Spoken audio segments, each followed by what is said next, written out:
கனகத்திரளை போற்றி கைலை மலையானே போற்றி போற்றி.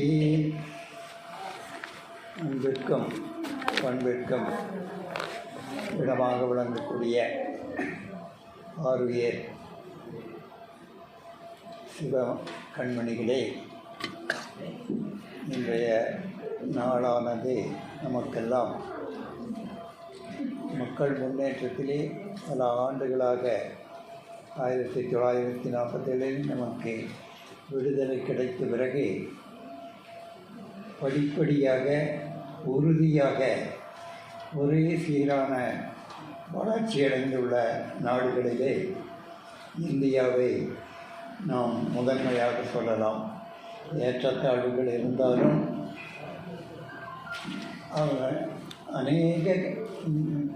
அநேக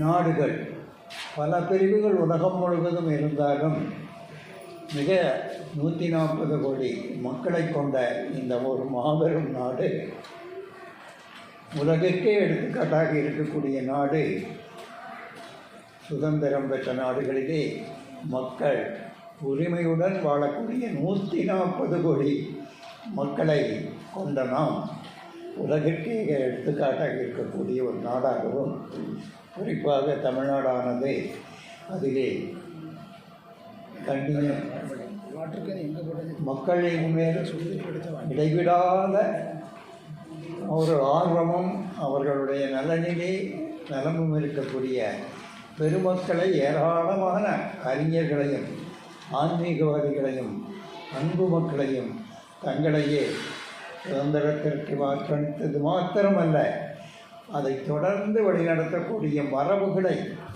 தலைமுறைகளை நமக்கு 1947க்கு பிறகு உருவாக்கி அது உலகிலேயே இருக்கிற நாடுகளிலெல்லாம் சிறந்ததாக இருக்கக்கூடிய நாடாக இருக்கின்ற இந்த இந்தியாவிலே தமிழ் பகுதி அதிலெல்லாம் ஒரு எடுத்துக்காட்டாக இலக்கியங்களிலும் இறை வழிபாட்டிலும் ஆன்மீகத்திலும் அனைத்திலும் எல்லோரும் நம்மை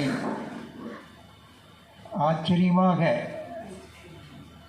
எல்லா நாடுகளும் நம்மை நோக்கி திசை திருப்பும்படியாக இந்த நாடானது இறைவனுடைய பெருங்கருணையினாலே, எல்லாம் வல்ல சிவபெருமானுடைய திருக்கருணை இந்த நாட்டிலே ததும்பி வழிந்தாலும் தமிழ்நாட்டிலே அது சுடர்விட்டு எரிகின்றது. அத்தகைய பகுதிகளிலே ஒன்றாக இருக்கக்கூடிய சிறிய கிராமமாகிய இந்த மடத்தூர் கிராமத்திலே முக்கண்ணப்பர் என்ற பெயரிலே அது யார் எப்படி வைத்தார்கள், எந்த தலைமுறையிலே இந்த ஊர் தோன்றிய பொழுது முக்கண்ணப்பர் ஆலயம் வந்ததா, அதற்கு பிறகு பெரியவர்கள் எல்லோரும் சேர்ந்து எப்படி காளி கோயில் எல்லாம் திசைக்கு ஒன்றாக வைத்தார்களோ அப்படி வைத்தார்களா என்றெல்லாம் சொல்ல முடியாமல், ஒரே ஒரு சான்றாக புறநானூற்றிலே கிடைத்திருக்கக்கூடிய ஒரு கள்ளிநீளர் கடவுள் வாழ்த்தி என்ற ஒரு வரியினாலே நமது மடத்தூரானது இந்த முக்கண்ணப்பர் என்ற பெயருடைய நம்ம திருவாரூர் தான் நமக்கு இந்துக்களுக்கு, குறிப்பாக தமிழ் மக்களுக்கு, சைவர்களுக்கு தலைநகரமாக இருக்கக்கூடியது திருவாரூர். அங்கே திருவாரூரில் இருக்கக்கூடிய அநேக கோயில்கள் இருக்கக்கூடிய ஊரிலே திருமுத்தீஸ்வரர்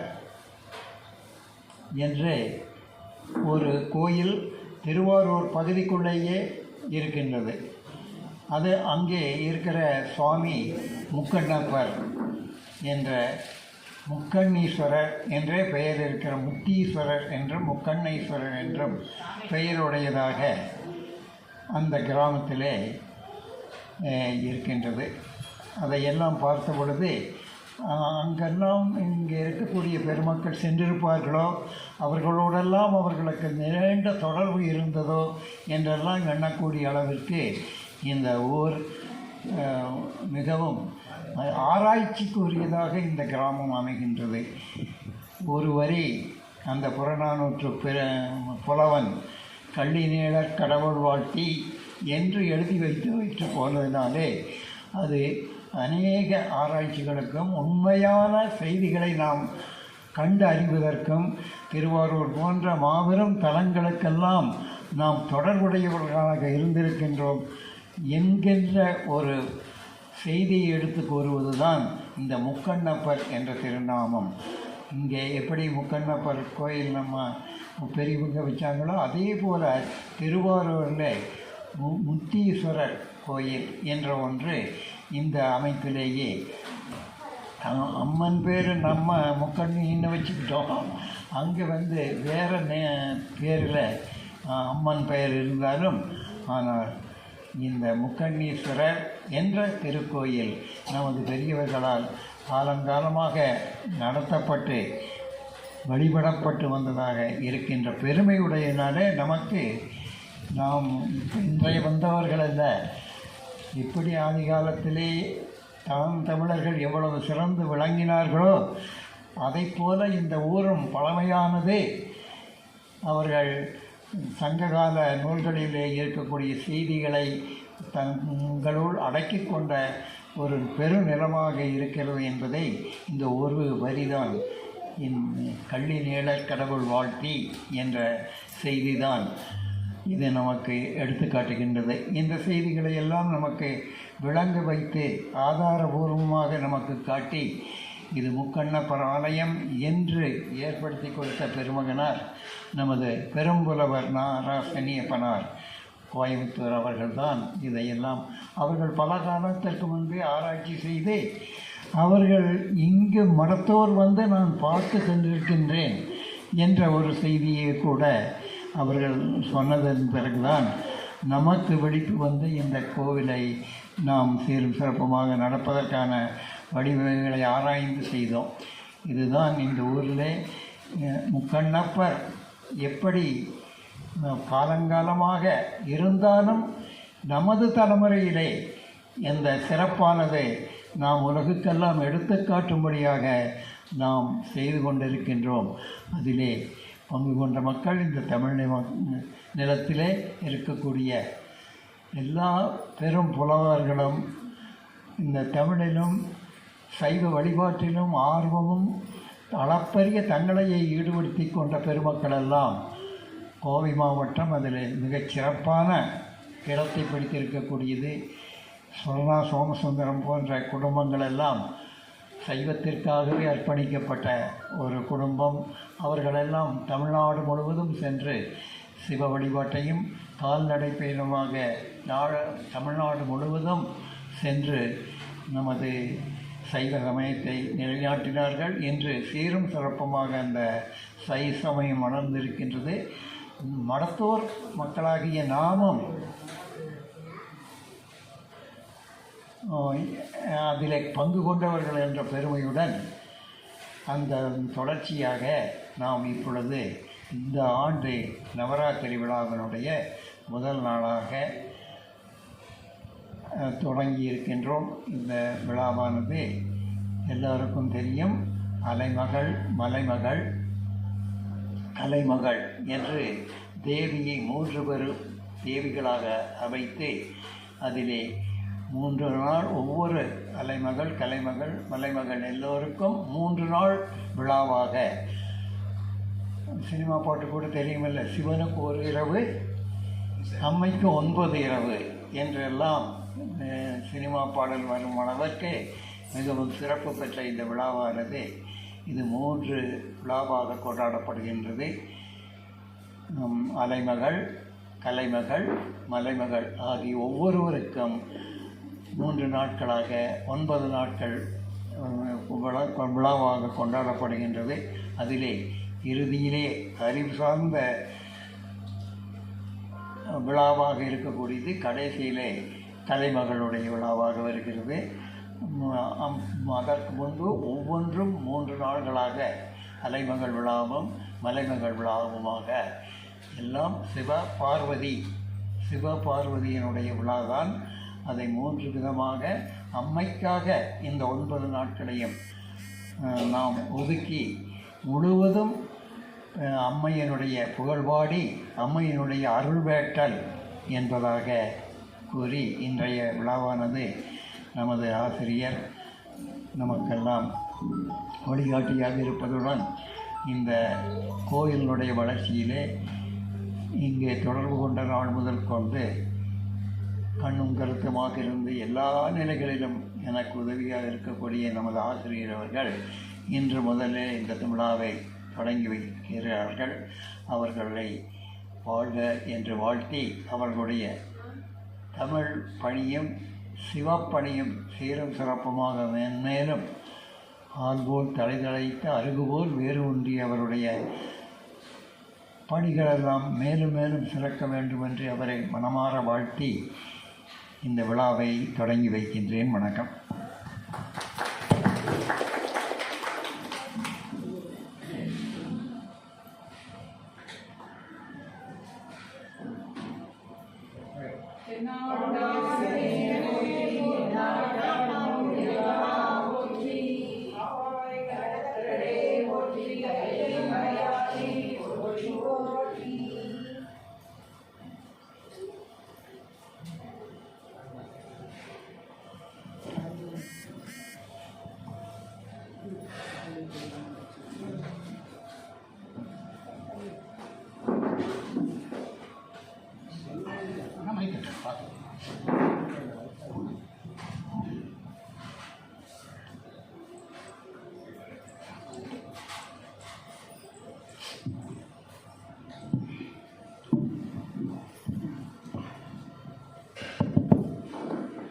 சிவா திருச்சிற்றம்பலம், தில்லையம்பலம்.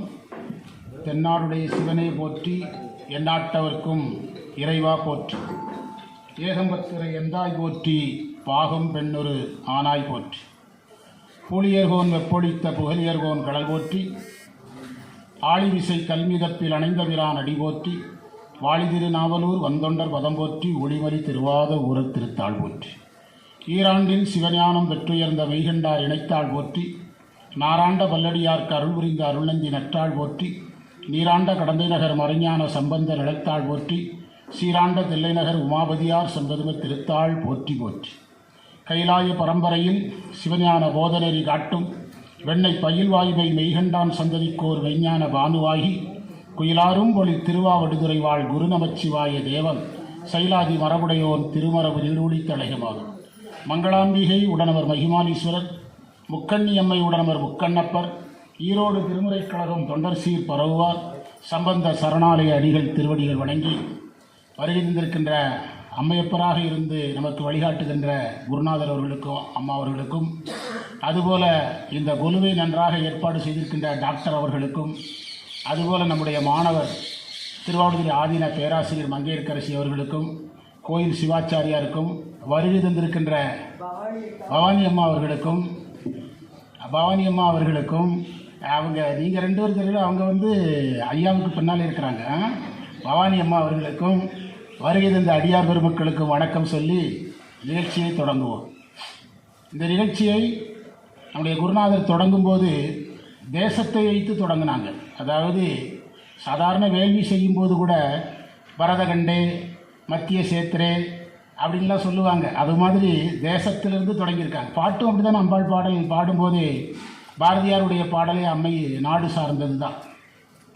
அதுபோல் தமிழ்நாட்டினுடைய தனிச்சிறப்புகள் எல்லாம் சொல்லி அதில் ஐயா இந்த தடவை ஒரு புது செய்தி சொல்லியிருக்காங்க. என்னதுன்னா, அந்த முக்கண்ணப்பருங்கிற பெயர் திருவாரூர் பகுதியில் முத்தீஸ்வரருங்கிற பெயரில், நம்ம திருவாவடுதுறை ஆதின இறைவன் பேர் கோமுத்தீஸ்வரர் தானே, முத்தீஸ்வரர் என்ற பெயரில் இருக்குது. ஒருவேளை இந்த பகுதியில் உள்ள பெரியவர்கள் அந்த பகுதிக்கு யாத்திரை சென்றிருக்கும்போது அந்த தெய்வங்களினுடைய வழிபாட்டு முறைகள் அவங்களுக்கு ஈர்க்கப்பட்டு அந்த தெய்வத்தினுடைய பெயரே இங்கே வந்திருக்கலாமோ. ஏன்னா இந்த பகுதியில் இப்போ நிறையா மாரியம்மன்னா எல்லா இடத்துலையும் இருக்குது. ஆனால் முக்கண்ணப்பர் முக்கண்ணி அம்மை எல்லா இடத்துலையும் இல்லையே. அப்போ இந்த பெரியவங்க எங்கே இருந்து இந்த தெய்வத்தை கொண்டு வந்திருக்கணும். அதாவது அம்மை பெயரில் இது சிறப்புடைய பெயர். இறைவனுடைய நெற்றிக்கண்ணில் இருந்து தான் முருகரே வர்றாரு, ஞானம் சார்ந்த. அதனால தான் இந்த திருக்கோயில் தீக்கையில் முதன்மை பெற்று நிற்கிறது. தீக்கைக்கு இந்த திருக்கோயில் சிறப்புடையாக இருக்கிறதுக்கு காரணமே இறைவன் யாராக இருக்கிறதுனால தான், முக்கண்ணப்பராக முக்கண்ணம்மையாக இருக்கிறதுனால. இப்போ திருமந்திரம் படிச்சுட்டு வந்தோம். அதில் திருமூலர் சொல்கிறாரு, நான் அம்மையின் திருவடியில் இருந்தேங்கிறார். பொதுவாக நம்ம சிவன் திருவடியில் இருந்ததாக படிப்போம், அவர் அம்மையின் திருவடியில் இருந்தேங்கிறார். அப்படி முக்கண்ணி அம்மையும் முதன்மை பெற்றிருக்கக்கூடிய ஒரு தலம். சிவஞான சித்தியாரில் ஒரு பாடல் இருக்குது, காஞ்சி காமாட்சியை நாங்கள் பிரதிஷ்டை பண்ணியிருக்கிறோம்னு டாக்டர் அம்மா சொன்னாங்க. இந்த நவராத்திரியில் காஞ்சி காமாட்சி பெண்களுக்கு ஆண்களுக்கு எல்லாருக்கும் ஒரு முதன்மையான வழிபாடு. அம்மை சிவனிடத்தில் ஆகமம் கேட்டவங்க, அதை மறந்துடக்கூடாது. பட்டரே சொல்கிறார், பரமாகம பத்ததியேங்கிறார். நாங்கள் இரவும் பகலும் என்ன வேலை பண்ணுறோம்னா அடியார்களெல்லாம் சேர்ந்து ஆகமம் படிக்கிறோங்கிறார்.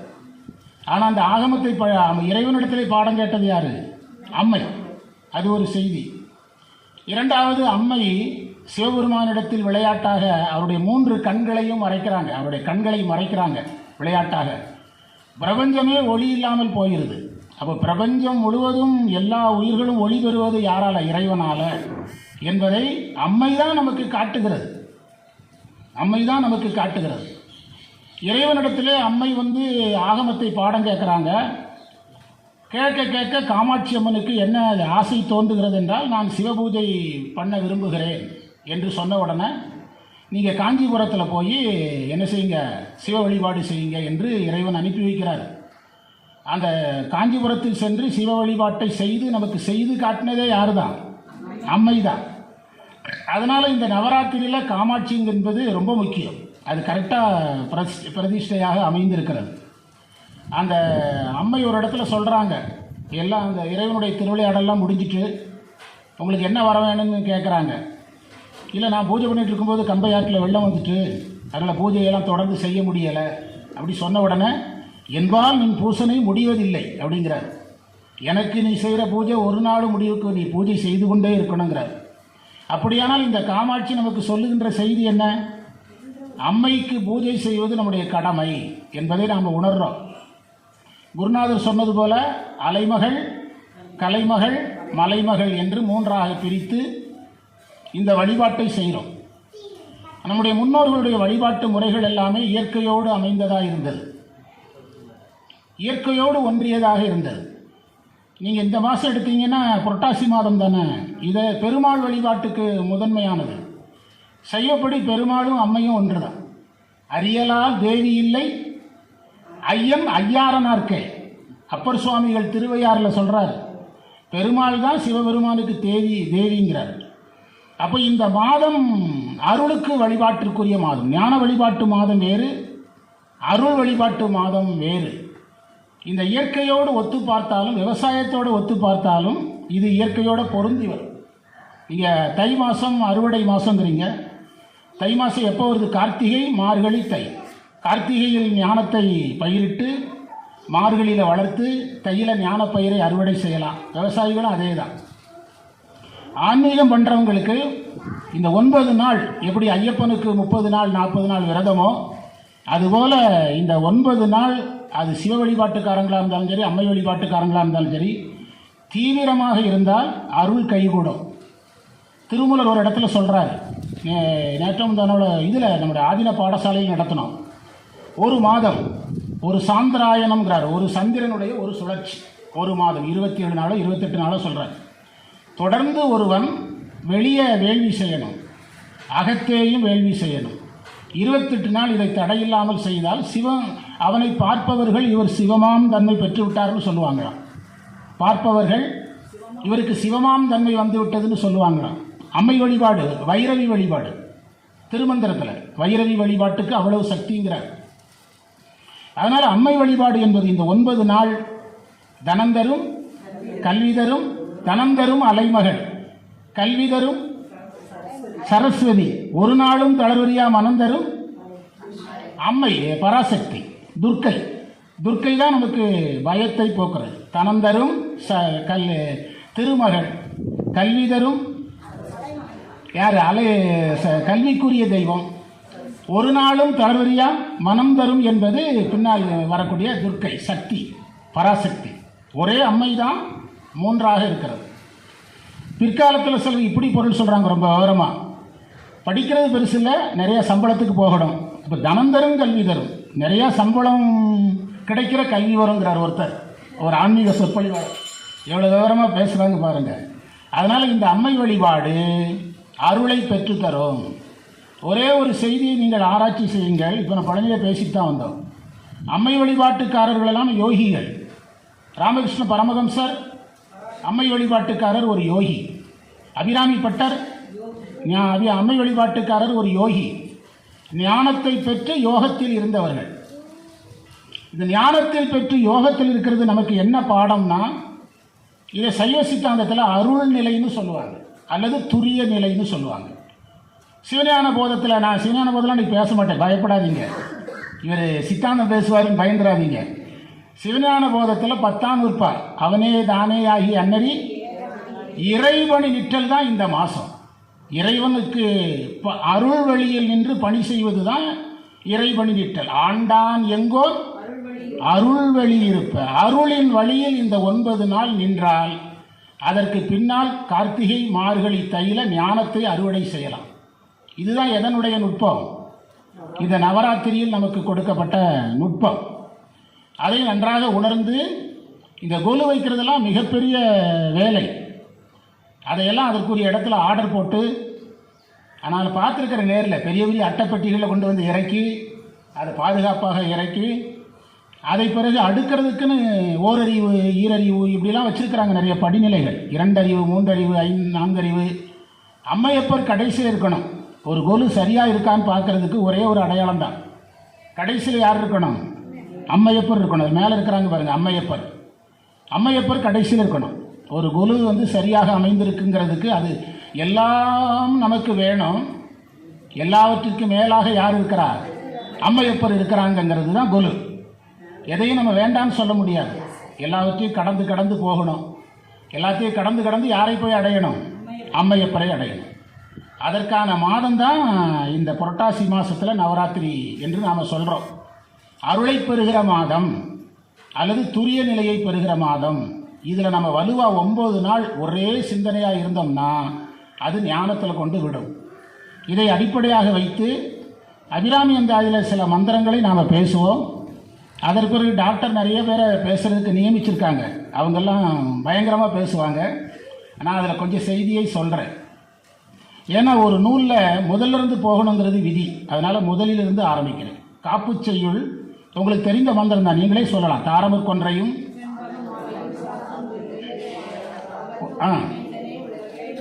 சத்தமாக சொல்லுங்கள், தைரியமாக. காரபர்மேனி கணபதியே நிற்க கட்டுரையே. இந்த மந்திரத்தில் ஒரு நுட்பமான செய்தியை சொல்லியிருக்கிறார். இறைவன் கொன்ற மாலையை தாராக அணிந்திருக்கிறான். சண்பக மாலை சிவகாமி அம்மைக்கு உரியது. சண்பக மாலை அம்மைக்குரியது. அந்த ரெண்டுக்கு என்ன வேறுபாடுனா, கொன்றை மாலை ஞானத்துக்கான குறியீடு, சண்பக மாலை அருளுக்கான குறியீடு. ரெண்டையுமே சிவன் மேலே ஏற்றக்கூடாது. கொன்றை மாலை சிவனுக்கு, சண்பக மாலை யாருக்கு? அம்மைக்கு. தாரமர் கொன்றையும் சண்பக மாலையும் சாத்தும் தில்லை ஊரகம் பாகத்து உமை மைந்தனே. உமைக்கு சண்பக மாலையை கொடுக்கணும், சிவனுக்கு கொன்றை மாலையை கொடுக்கணும். சரியா? சாத்தும் தில்லை ஊரகம் பாகத்து உமை மைந்தனே விநாயகர்கிட்ட வேண்டார். நம்முடைய சைவ மரபில் தொடக்க காலத்தில் விநாயகர் வழிபாடு கிடையாது. திருமுறைகள் எதுவுமே விநாயகர் காப்பை கொண்டு தொடங்கலை. மாணிக்கவாசகர் விநாயகரை பாடவே இல்லை. திருமூலர் விநாயகரை பாடலை. 5 கரத்தனை பாடியிருக்கிறார் அப்படிங்கிறாங்க. அது அவரே எழுதலை. அவர் எழுதலை. நம்முடைய சைவ மரபில் சிவனை நினைக்கும் போதே விநாயகரை நினைத்துக் கொள்வது என்பது மரபு. அந்த மரபு தான் இவரும் பின்பற்ற. பிடியதன் உருவுமை சொல்லி பாருங்க. பிடியதன் உருவுமை குளமிகு கரியது வடிகொடு தனதடி வழிபடும் அவர் இடர் கடி கணபதி வர அருளினன். அருளினது யாரு? சிவபெருமான். அதே மாதிரி கல்லால் நிழல் மலைன்னு சொல்லி பாருங்க. கல்லால் நிழல் மலை வில்லார் அருளிய பொல்லார் இணைமலர் நல்லார் புனைவர். நம்முடைய சைவ மரபில் விநாயகரையும் சிவனையும் சேர்த்து பார்க்கிற மரபில் தான் இந்த மந்திரம் பாடப்பட்டிருக்கிறது. விநாயகர் வருவார், யாரும் வருவார்? சிவபெருமானும் அதற்குள் வருவார். சீர் அபிராமி அந்தாதி எப்போதும் என் சிந்தையுள்ளே. இன்னைக்கு அதுதான் நமக்கு முக்கிய பாடம். அதாவது அபிராமி அந்தாதியை நம்ம நன்றாக பழகணும்னா அது அருள் நிலையை நமக்கு தந்து ஞானத்துக்கு போகிறதுக்கு பெரிய வாயிலாக இருக்கும். 5 ரூபாய்க்கு கூட அபிராமி அந்தாதி கிடைக்கிறது. உரை இல்லாமல் சின்ன கையடக்க புத்தகமாவது நம்ம வைத்திருக்கணும். அபிராமி அந்தாதி வைத்து எப்போதும் என்ன செய்து கொண்டே இருக்கணும், படித்து கொண்டே இருக்கணும். எனக்கு இந்த நூலில் ஆர்வம் ஏற்பட்ட காலத்தில் இந்த நூலை 5ஆக பிரிச்சுக்கிடுவேன். திங்கட்கிழமை 20, செவ்வாய் 20 அப்படின்னு சொல்லுவேன். சைக்கிளில் பள்ளிக்கூடத்துக்கு போவேன். அப்போது சைக்கிள் எடுத்த உடனேயே என்னுடைய மைண்டு இந்த மந்திரத்தை சொல்ல ஆரம்பிச்சிடும். எந்த மந்திரத்தை சொல்கிறதோ அதை வச்சு கிழமையை கண்டுபிடிக்கும். 21வது மந்திரத்திலேருந்து ஆரம்பிக்குதுன்னா செவ்வாய்க்கிழமை. அப்படி இப்போ அது அந்த பழக்கம் போயிட்டு இப்போ படிச்சுக்கிட்டுறேன்னா தவிர மைண்டில் அது வர்றதில்லை. ஏன்னா ஸ்கூலுக்கு போகாததுனால. இந்த மந்திரத்தை நாம் என்ன செய்து கொண்டே இருக்கணும்? என் சிந்தையுள்ளே எப்போதும் என் சிந்தையுள்ளேங்கிறார். இது நமக்கு இன்றைக்கி ஒரு முதல் பாடம். இந்த கோயிலில், முக்கண்ணப்பர் கோயிலில் எப்படி பிற மதத்தவர்கள் அவருடைய வழிபாட்டு நூலை வேதமாக கையாளுகிறார்களோ, அம்மையை வழிபடுற நம்ம கையில் எப்போதும் என்ன இருக்கணும்? அபிராமி அந்தாதி கையடக்க நூலாவது வைத்து எப்போதும் மனப்பாடம் ஆகிட்டுனா வேண்டியதில்லை. மனப்பாடமாவது ஒரு நாளைக்கு ஒரு முறையாவது என்ன செய்யணும்? சொல்லணும். எவ்வளவு முக்கியமான மந்திரங்கள்! கண்ணியது உன்புகள், கற்பது உன்னாமம், கசிந்து பக்தி பண்ணியது ஒரு பாதாம்புயத்தில், பகலிரவா நண்ணியது உன்னை நயந்தோர் அவயத்து, நான் முன் செய்த புண்ணியம் ஏது என் அம்மே புவியேளையும் புத்தவழி. அந்த ஒரு மந்திரத்தினுடைய பொருளை பாருங்கள். ஒரு மாணவர் நான் பேசுகிறேன்னு இருக்கிறேன், நீங்கள் பேசிடாதீங்க, நான் பேசுகிறேன்னு இருக்கிறேன், அதனால் அதுக்கு விளக்கம் சொல்ல. கண்ணியது நான் உன் புகழையே நினைக்கிறேன், உன்னுடைய நாமத்தையே படிக்கிறேன். கசிந்து பக்திங்கிறார் பாருங்க. கசிந்து பக்தி பண்ணது மாணிக்க வாசகருங்கிறோம். ஆனால் அபிராமி பட்டர் சொல்கிறார், கசிந்து பக்தி பண்ணியது உன் பாதாம் உயர்த்தி, பகலும் இரவும் நான் உன்னுடைய திருக்கூட்டத்துக்குள்ளே தான் இருக்கிறேன். பட்டர் ஒரு இடத்துல சொல்கிறார், அடியார்கள் கூட இருப்பவர்களுக்கு பிறவி இல்லை, அடியார்கள் கூட இருப்பதற்கு நாம் முன்னால் தவம் செஞ்சுருக்கணும். அதெல்லாம் நிறைய இடங்களில் இந்த அபிராமி அந்தாதி சிந்தனையாக வருகிறது. அதனால் என் சிந்தையுள்ளே காரமர் மேனி மேகம் போன்ற நிறமுடைய கணபதிங்கிறார். விநாயகரை அந்த நூல் எதற்காக எழுதப்பட்டதோ அதற்கேற்றபடி நிறம் சொல்லுவாங்க. உண்மை விளக்கத்தில் விநாயகருக்கு சிகப்பு நிறங்கிறாங்க. வன்மை தரும் ஆகம நூல் வைத்த பொருள் வலுவா உண்மை விளக்கம் உரை செய்ய திண்மதஞ்சேர் அந்தி நிற தொந்தி வயிற்று ஐங்கரனை பந்தமர பொந்தில். அங்கே என்ன நிறம் சொல்கிறாரு? அந்தி நிறங்கிறார். உண்மை விளக்க ஆசிரியர் அந்தி நிறங்கிறாரு, அபிராமி பட்டர் கருப்பாக இருக்கிறாருங்கிறார். அதில் ஒரு சின்ன நுட்பம் இருக்குது. ஞான நூல்கள் சிகப்பாக இருக்கிறதா சொல்லும், அருள் நூல்கள் கருப்புனா நீல நிறமாக இருக்கிறதா சொல்லும்.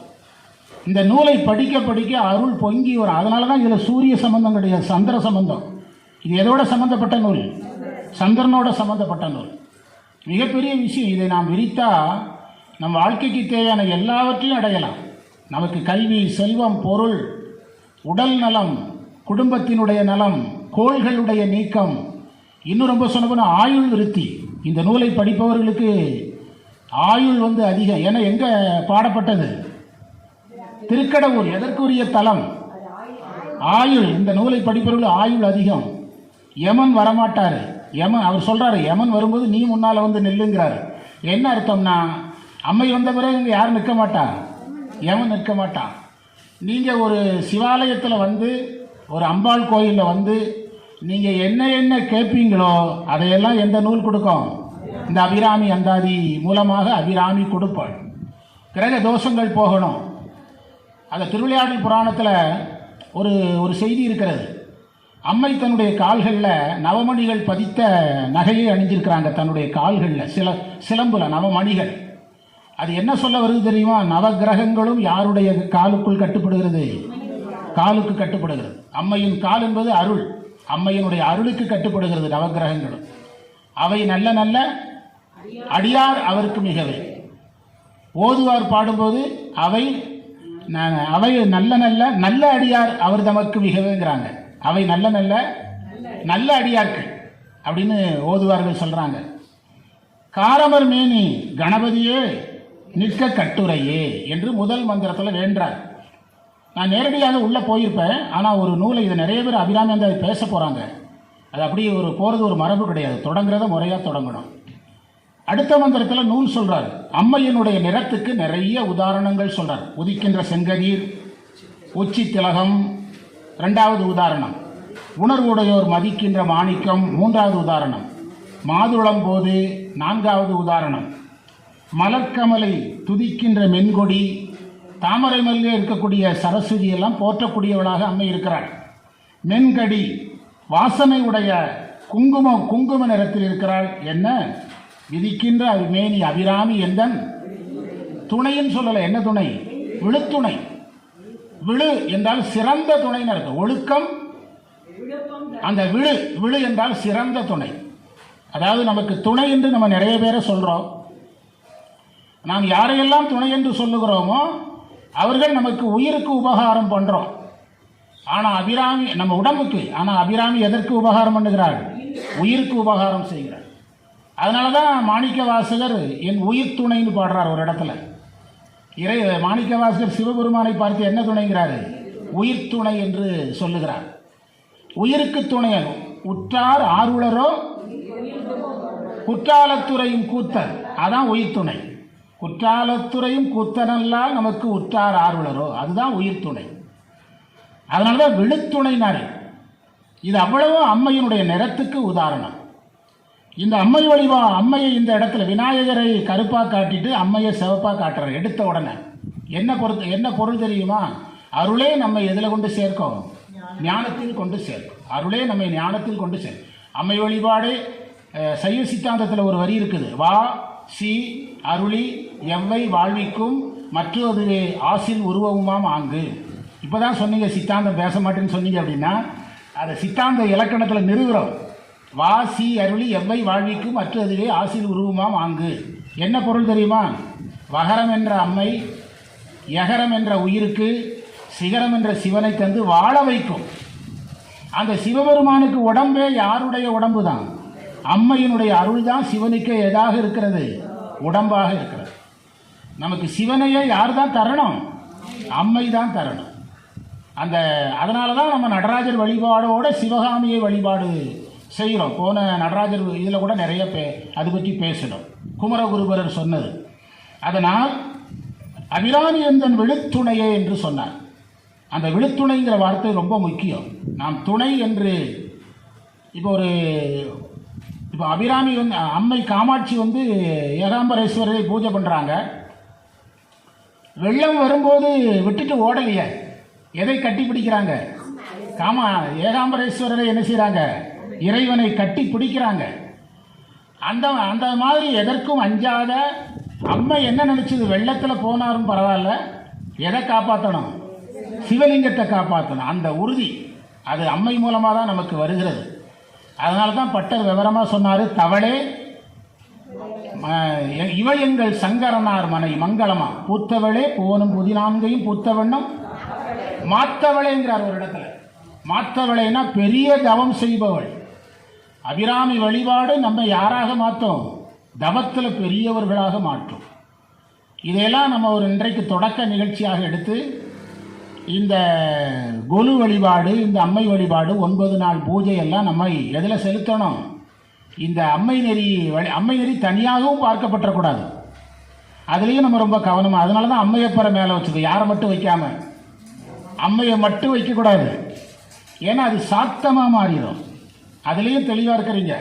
யாரோட தான் வச்சுருக்குறோம்? அம்மை அப்பரோட. இதெல்லாம் நம்ம நுட்பமான சைவ சமய சிந்தனைகள். அம்மையை தனியாக வைத்தால் அது சாத்தமாக மாறிடும். நம்ம ஏரிப்பாளையத்தில் அபிராமி அந்தாதி வகுப்படுத்தோம். ஐயாலாம் தொடங்கி வச்சாங்க. தென்சேரி மலை சாமியெல்லாம் வந்தாங்க. நான் சொல்கிறது 15 வருஷத்துக்கு முன்பு. ஏரிப்பாளையம் காமாட்சி அம்மன் கோயில் தான். அதுவும் காமாட்சி அம்மன் கோயில் தான். தொடங்கி வைக்கும்போது அபிராமி அந்தாதிக்கு உரை சொல்லும்போது சாத்த நெறியில் பொருள் சொல்லாமல் சித்தாந்த நெறியில் பொருள் சொல்ல வேண்டுங்கிறத முதல் விதியாக வச்சாங்க. பட்டர் ஒரு இடத்துல சொல்கிறார், அம்மையின் கால்களில் விழுந்து சிவபெருமான் கும்பிட்டார்னு ஒரு எம்பிரான் முடி கண்ணியதே அப்படிங்கிறாங்க. அந்த இடத்துக்கு சித்தாந்தத்துக்கு மாறா பொருள் சொல்லக்கூடாது. இப்படிலாம் நிறைய விதிகள். அதையெல்லாம் நீங்கள் எதில் பின்பற்றிருக்கிறீங்க? கொலுவில் பின்பற்றிருக்கிறீங்க. அதை டாக்டரமாக சொன்னாங்க. ஒரு சிவாச்சாரியாரே 4 மணி நேரமாக எவ்வளோ சொன்னாங்க. 4 மணி நேரத்துக்கு மேலே வேலை செய்து முறையாக ஆகம விதிகளை பின்பற்றி கொலுவை வைத்திருக்கிறோம் அப்படின்னு. அதெல்லாம் ரொம்ப மகிழ்ச்சியான செய்தி. அதுவும் நம்ம இந்த பகுதிகளில் நிறைய பேர் கொலுவே பார்த்துருக்க மாட்டாங்க. யாருக்கு தெரியாது, கொலுனாலே யாருக்கு தெரியாது. சிவசக்தி காலனி கோயிலில் நவராத்திரி விழா 5 வருஷமாக நடக்குது. ஆனால் அந்த கொலுவை வாங்க முடியல. முதல்ல யார் வாங்கிறது? ஒரு வருடம் எங்கே வச்சு பாதுகாக்கிறது? அதை எப்படி கையாளுறது? அதுக்கெல்லாம் திட்டங்கள் வைத்து தான் இதை என்ன செஞ்சுருக்கிறீங்க. அது ஒரு பெரிய விஷயம். அதை வச்சு அடுத்த மந்திரத்தை தொடங்கினார். துணையும் தொழும் தெய்வம்னார். எனக்கு துணையும் நீதான், நான் கும்பிடுற தெய்வமும் நீதானார். துணையும் தொழும் தெய்வமும் என்று அதற்கு அடுத்த மந்திரத்தில் சொல்றார். துணையும் தொழும் தெய்வமும் என்று சொல்றார். அதிலிருந்து நான் இந்த ததியுறு மத்தில் ஒரு மந்திரம் இருக்குது, அந்த மந்திரத்துக்கு வர்றேன். 7வது மந்திரம், ததியுறு மத்தில் சுழலும் என் ஆவி. இது அப்படியே திருவாசகத்தில் இருக்கு. மத்தூரு தயிர்னு இருக்கு. ததினா தயிர்னு அர்த்தம். ததி என்ற சொல்லுக்கு தயிர் என்று பொருள். மத்தூரு தயிர்ங்கிறாரு மாணிக்க வாசகர். இவர் என்ன சொல்றாரு? ததியுறு மத்துங்கிறார்.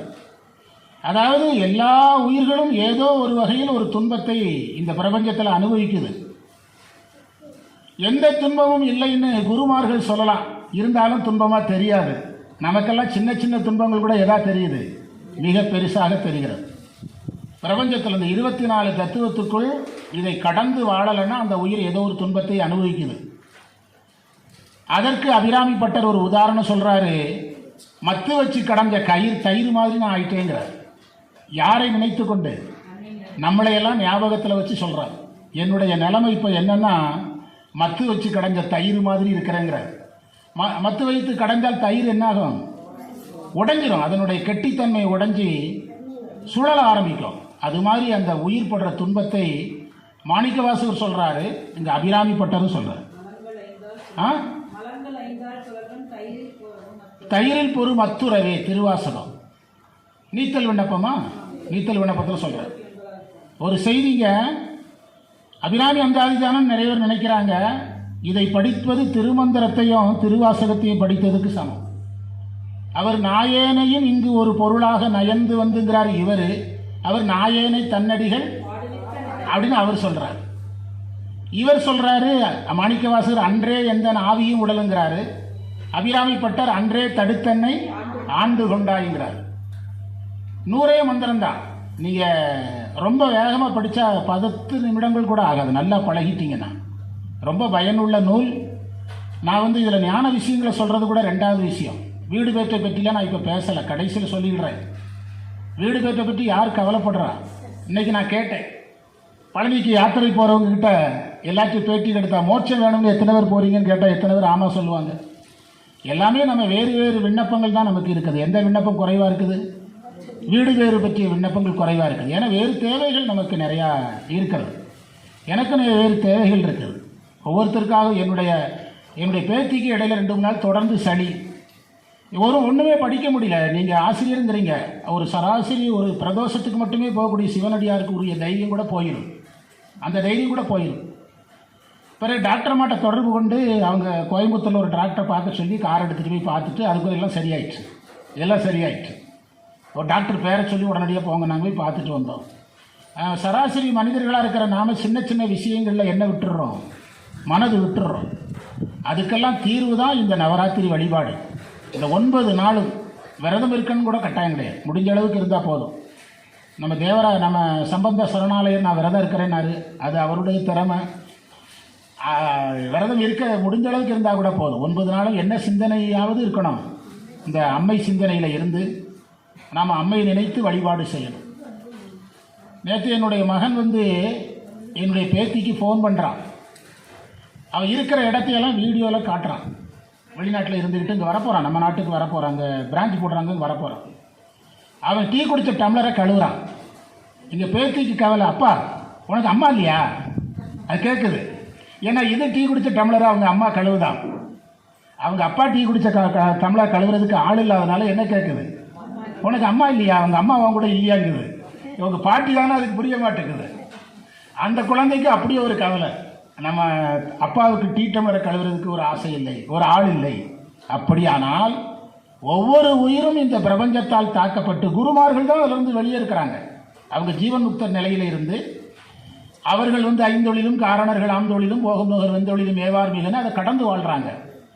நம்ம சராசரி மனிதர்களாக இருக்கிற நாம இந்த தெய்வங்களை எல்லாம் நினச்சி நான் வழிபாட்டு நேரத்தில் நாள்தோறும் இந்த கோயிலை நான் நினைப்பேன். எந்த கோயிலுக்கு வந்தாலும் நம்ம நினைக்கும் போது எதையெல்லாம் நினைவில் கொண்டு வரணும்னு தான் அந்த கோயிலை பார்ப்பேன். எந்த கோயிலுக்கு வந்தாலும் இந்த கொடி மரத்தை ஞாபகத்தில் வச்சுக்கிடணும். ஒரே கலரில் மாலை போட்டிருக்காங்களே, இதெல்லாம் மைண்டில் அப்படியே நிற்கும். ஒரே கலரில் ஆடை, ஒரே கலரில் மாலை. அப்போ இதையெல்லாம் நினைவில் கொண்டு வரணும். இப்படி நினைவில் வைத்து தான் ஒவ்வொரு கோயிலையும் பார்ப்பேன். நாள்தோறும் வழிபாட்டில் நம்ம கோயிலை நான் கட்டாயமாக நினைப்பேன். எதற்காக சொல்கிறேன்னா, இப்படி நாம் இந்த வழிபாட்டு முறைகளில் இந்த தெய்வங்களை நினைக்க நினைக்க சொன்னார் பாருங்க, ததியுருமத்தில் சுழரும் என் ஆவி, மத்து வச்சு கடைஞ்ச மாதிரி என்னுடைய உயிர் படாத பாடுங்கிறார். என் மாணிக்க வாசகரே சொல்கிறார, மலைகள் அடர்வதுன்னு ஒரு இடத்துல சொல்கிறார். செய்வது அறியேங்கிறார் ஒரு இடத்துல. என்ன செய்யறதுன்னே தெரியதில்லைங்கிறார். செய்வது அறியேங்கிறார். ஆறு உறவு எனக்கு ஆரையல் உள்ளார், செய்வது என்ன செய்யறதுன்னு எனக்கு தெரியலைங்கிறார். அதை என் ஆவி தளர்வு இல்லதோர். பார்த்தீங்களா என்ன வார்த்தை? அம்மை வழிபாடு எந்த தளர்ச்சியை போக்கும்? மனத்தளர்ச்சியை போக்கும். அம்மை வழிபாடு மனத்தளர்ச்சியை போக்கும். சுதந்திர போராட்டத்தை வச்சு ஐயா ஆரம்பிச்சாங்கல்ல, சுதந்திர போராட்ட காலத்தில் அம்மை வழிபாட்டுக்காரங்க ஒரு பெரிய தனி போர் வீரர்களாக களத்தில் நின்னாங்க. கல்கத்தா போன்ற இடங்களில் அவங்கெல்லாம் என்ன வழிபாட்டுக்காரங்க? எது அதிகம் அவங்களுக்கு? மன வலிமை அதிகம். அதெல்லாம் தளர்விலதோர். அந்த தளர்வு இன்மை வரணும்னா இந்த மகாலட்சுமி வழிபாடு, சரஸ்வதி வழிபாடு, துர்க்கை வழிபாட்டை தான் நம்ம கடைசி 3 நாள் வழிபாடாக வைக்கிறோம். பராசக்தி வழிபாடு. அந்த பராசக்தி வழிபாட்டில் நமக்கு அந்த தைரியம் வரும். அதனால தான் அவங்க அசுரர்களை கொன்றவங்களாக வர்றாங்க. சண்டன் முண்டனை கொண்டு சாமுண்டியாக வர்றாங்க. அவங்க எல்லாருமே திரிசூலத்தை கையில் எடுத்து எதை அழித்தவர்களாக வர்றாங்க? அசுரர்களை அழித்தவங்களாக வர்ற அந்த புராணங்களை நாம் படிக்கும்போது நம்மளை அறியாமலே நமக்கு என்ன வரும்? ஒரு மிகப்பெரிய தைரியம் வரும். தைரியம் வரும். நம்முடைய விண்ணப்பங்கள் நிறைவேறும், கல்வி கைகூடும், நமக்கு தேவையான செல்வங்கள் கிடைக்கும், வேலை, இப்படி என்னென்ன வேணும்னு நினைக்கிறீங்களோ எல்லாமே கிடைக்கும். எல்லாமே நமக்கு கிடைக்கும். ஒரே ஒரு உதாரணம் சொல்கிறேன். வையம் துரகம் மதகரின்னு ஒரு அபிராமியந்தாதி பாடல் இருக்கு. வையம் துரகம் மதகரி மாமகுடம் சிவிகை பெய்யும் கனகம் பெருவிலையாரும் பிறை முடித்த ஐயன் திருமொழி அப்படின்னு ஒரு பாடல் வருது. அந்த ஒரு பாடலை வச்சு ஒரு செய்தி சொல்கிறேன். இந்த ஒரு பாட்டை தவிர ஒருத்தருக்கு தெரியாது. நாயக்கர் மன்னர்களுடைய கடைசி பரம்பரை இருக்கிற காலம் அது. மதுரையில் இந்த அபிராமி பட்டர் பாடல் பாடப்பட்டு விட்டது. மன்னர் பரம்பரை முடிகிற நேரம் மீனாட்சி அம்மன் கோயிலில் ஒரு தூணில் சாஞ்சிக்கிட்டு இந்த மந்திரத்தை மட்டும் அவர் சொல்லுவார். வையம் துரகம் மதகரி மாமா. அந்த மந்திரத்துக்கு என்ன அர்த்தம்னா, அபிராமியை ஒருவன் நம்பி வணங்கினால் அவனுக்கு யானை கிடைக்கும், குதிரை கிடைக்கும், பல்லக்கு கிடைக்கும், ராஜாக்கிட்ட அங்கீகாரம் கிடைக்கும். இதுதான் அர்த்தம். அந்த மந்திரத்துக்கு அர்த்தம்.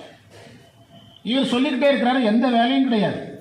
மந்திரத்தை சொல்ல, கோயிலில் பிரசாதம் வாங்கி கொடுத்தா சாப்பிட, மந்திரத்தை சொல்ல, வேறு எந்த வேலையும் கிடையாது.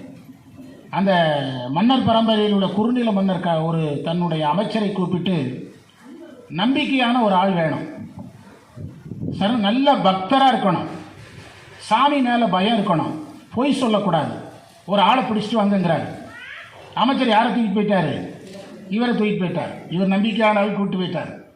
ஓ, நீங்கள் சொன்னால் நான் இவரை ஏற்றுக்கிறேன். முதல்ல அரசர் ஒருத்தருக்கு வேலை கொடுக்குறாருந்தா யானை கொடுக்கணும், குதிரை கொடுக்கணும், பல்லக்கு கொடுக்கணும், அரசு அங்கீகாரம் கொடுக்கணும், தீவெட்டி, இதெல்லாம் நிறையா இருக்குது. எல்லாத்தையும் கொடுத்துட்டார். யாருக்கு?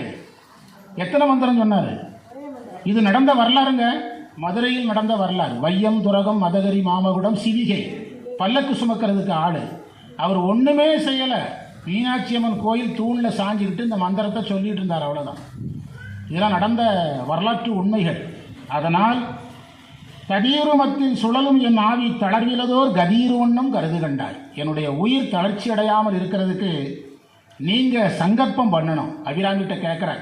கண்டாய் கமலாலயனும் மதிருவேணி மகிழ்னனும் மாலும் வணங்கி என்றும் பிரம்மனும் திருமாலும் நாள்தோறும் வணங்குறாங்க. அபிராமியை நாள்தோறும் வணங்கி என்றும் துதியூறு சேவடியாய். துதித்தல் என்றால் போற்றுதல். நம்முடைய சைவ மரபில் நமக்கு 2 கடமை தான், வணங்கணும், புகழணும். அவ்வளோதான். நல்லா ஞாபகம் வச்சுக்கோங்க. எல்லாரும் நிறைய கடமைன்னு பயப்படுறாங்க. சரியகிரிய யோகம் ஞானம்னு பயந்துடுறாங்க. அப்படி பயப்படுறது எல்லாமே இதில் தான் அடங்கும். வணங்குதல், போற்றுதல். வாய்ப்பு இருக்கும் போதெல்லாம் வணங்கணும், வாய்ப்பு இருக்கும் போதெல்லாம் புகழணும். இந்த 2 தான் சைவர்களுக்கு கடமை. பெரிய புராணத்தை சுருக்கி சொல்லுங்க சார்னா, வாழ்த்தி வணங்குவாம். அவ்வளோதான். வாழ்த்துவோம், வணங்குவோம். அவ்வளவுதான். அதைத்தான் அயன்மால் அவர்கள் கூட என்றும் வணங்குகிறார்கள். எப்போதும் வணங்குறாங்கன்னா அப்போ நாம் எவ்வளவு வணங்கணும்? துதியுறு சேவடியாய் சிவந்த திருவடியுடைய அம்மையே, சிந்துரானன சுந்தரியே, சிவப்பு நிறமுடைய சுந்தரி என்றால் அருளழகு உடைய அம்மையே என்று பாடுவதை பார்க்கிறோம். 10வது மந்திரம் நிறைய செய்தியுடைய மந்திரம். 10வது மந்திரத்தை நான் கடைசியில் சொல்கிறேன், ஏன்னா அதில் தான் என்னுடைய தலைப்பு இருக்குது. கடைசியில் சொல்கிறேன். அந்த மந்திரத்துக்கு நான் வந்தேன்னா நான் நிறைவு பண்ண போகிறேன்னு அர்த்தம். உங்களுக்கு பயம் போயிடும். ஓ, வாத்தியார் நிறைவு பண்ணிடுவார், நான் தப்பிச்ச விடாது. சரியா? அந்த 15வது மந்திரம் அதற்கு முன்பு பார்க்கலாம். 15வது மந்திரம் என்ன சொல்கிறாரு? தன்னடிக்கென்று முன்பே பல கோடி தவங்கள் செய்வார். அதாவது அம்மையினுடைய அருளை பெறணும்னா நாம் நிறைய தவம் செய்யணும். நான் இப்போ தான் பழனியில் சொல்லிட்டு வந்தேன். அதாவது இந்த இடத்துல நாம் கூடியிருக்கிறோம்னா இந்த பிறவியில் செய்த தவம் மட்டுமே காரணம் கிடையாது. நாம் சொல்லலாம், அவங்க கூப்பிட்டாங்க வந்தேன், இவங்க வர சொன்னாங்க வந்தேன், டவுன் பஸ் வசதியாக இருந்தது வந்தேன், கார் போச்சுது வந்தேன். அபிராமி அழைக்காமல் நாம் என்ன செய்ய முடியாது, வர முடியாது. முக்கண்ணப்பர் அழைக்காமல் வர முடியாது. முக்கண்ணி அம்மை அழைக்காமல் வர முடியாது. மறந்துடக்கூடாது. முன்பு தவம் இல்லாமல் இந்த நெறிக்கு வரவே முடியாது. இந்த நவராத்திரியை கொண்டாடவே முடியாது. அதனால தான் மெய்கண்டார் 8ஆம் நூற்பாவில் ஐம்புல வேடரின் அயர்ந்தனை வளர்ந்தன தம்முதல் குருவுமாய் தவத்தினில் அப்படின்னார். தவம் வந்தால் தான் குரு வருவாங்க.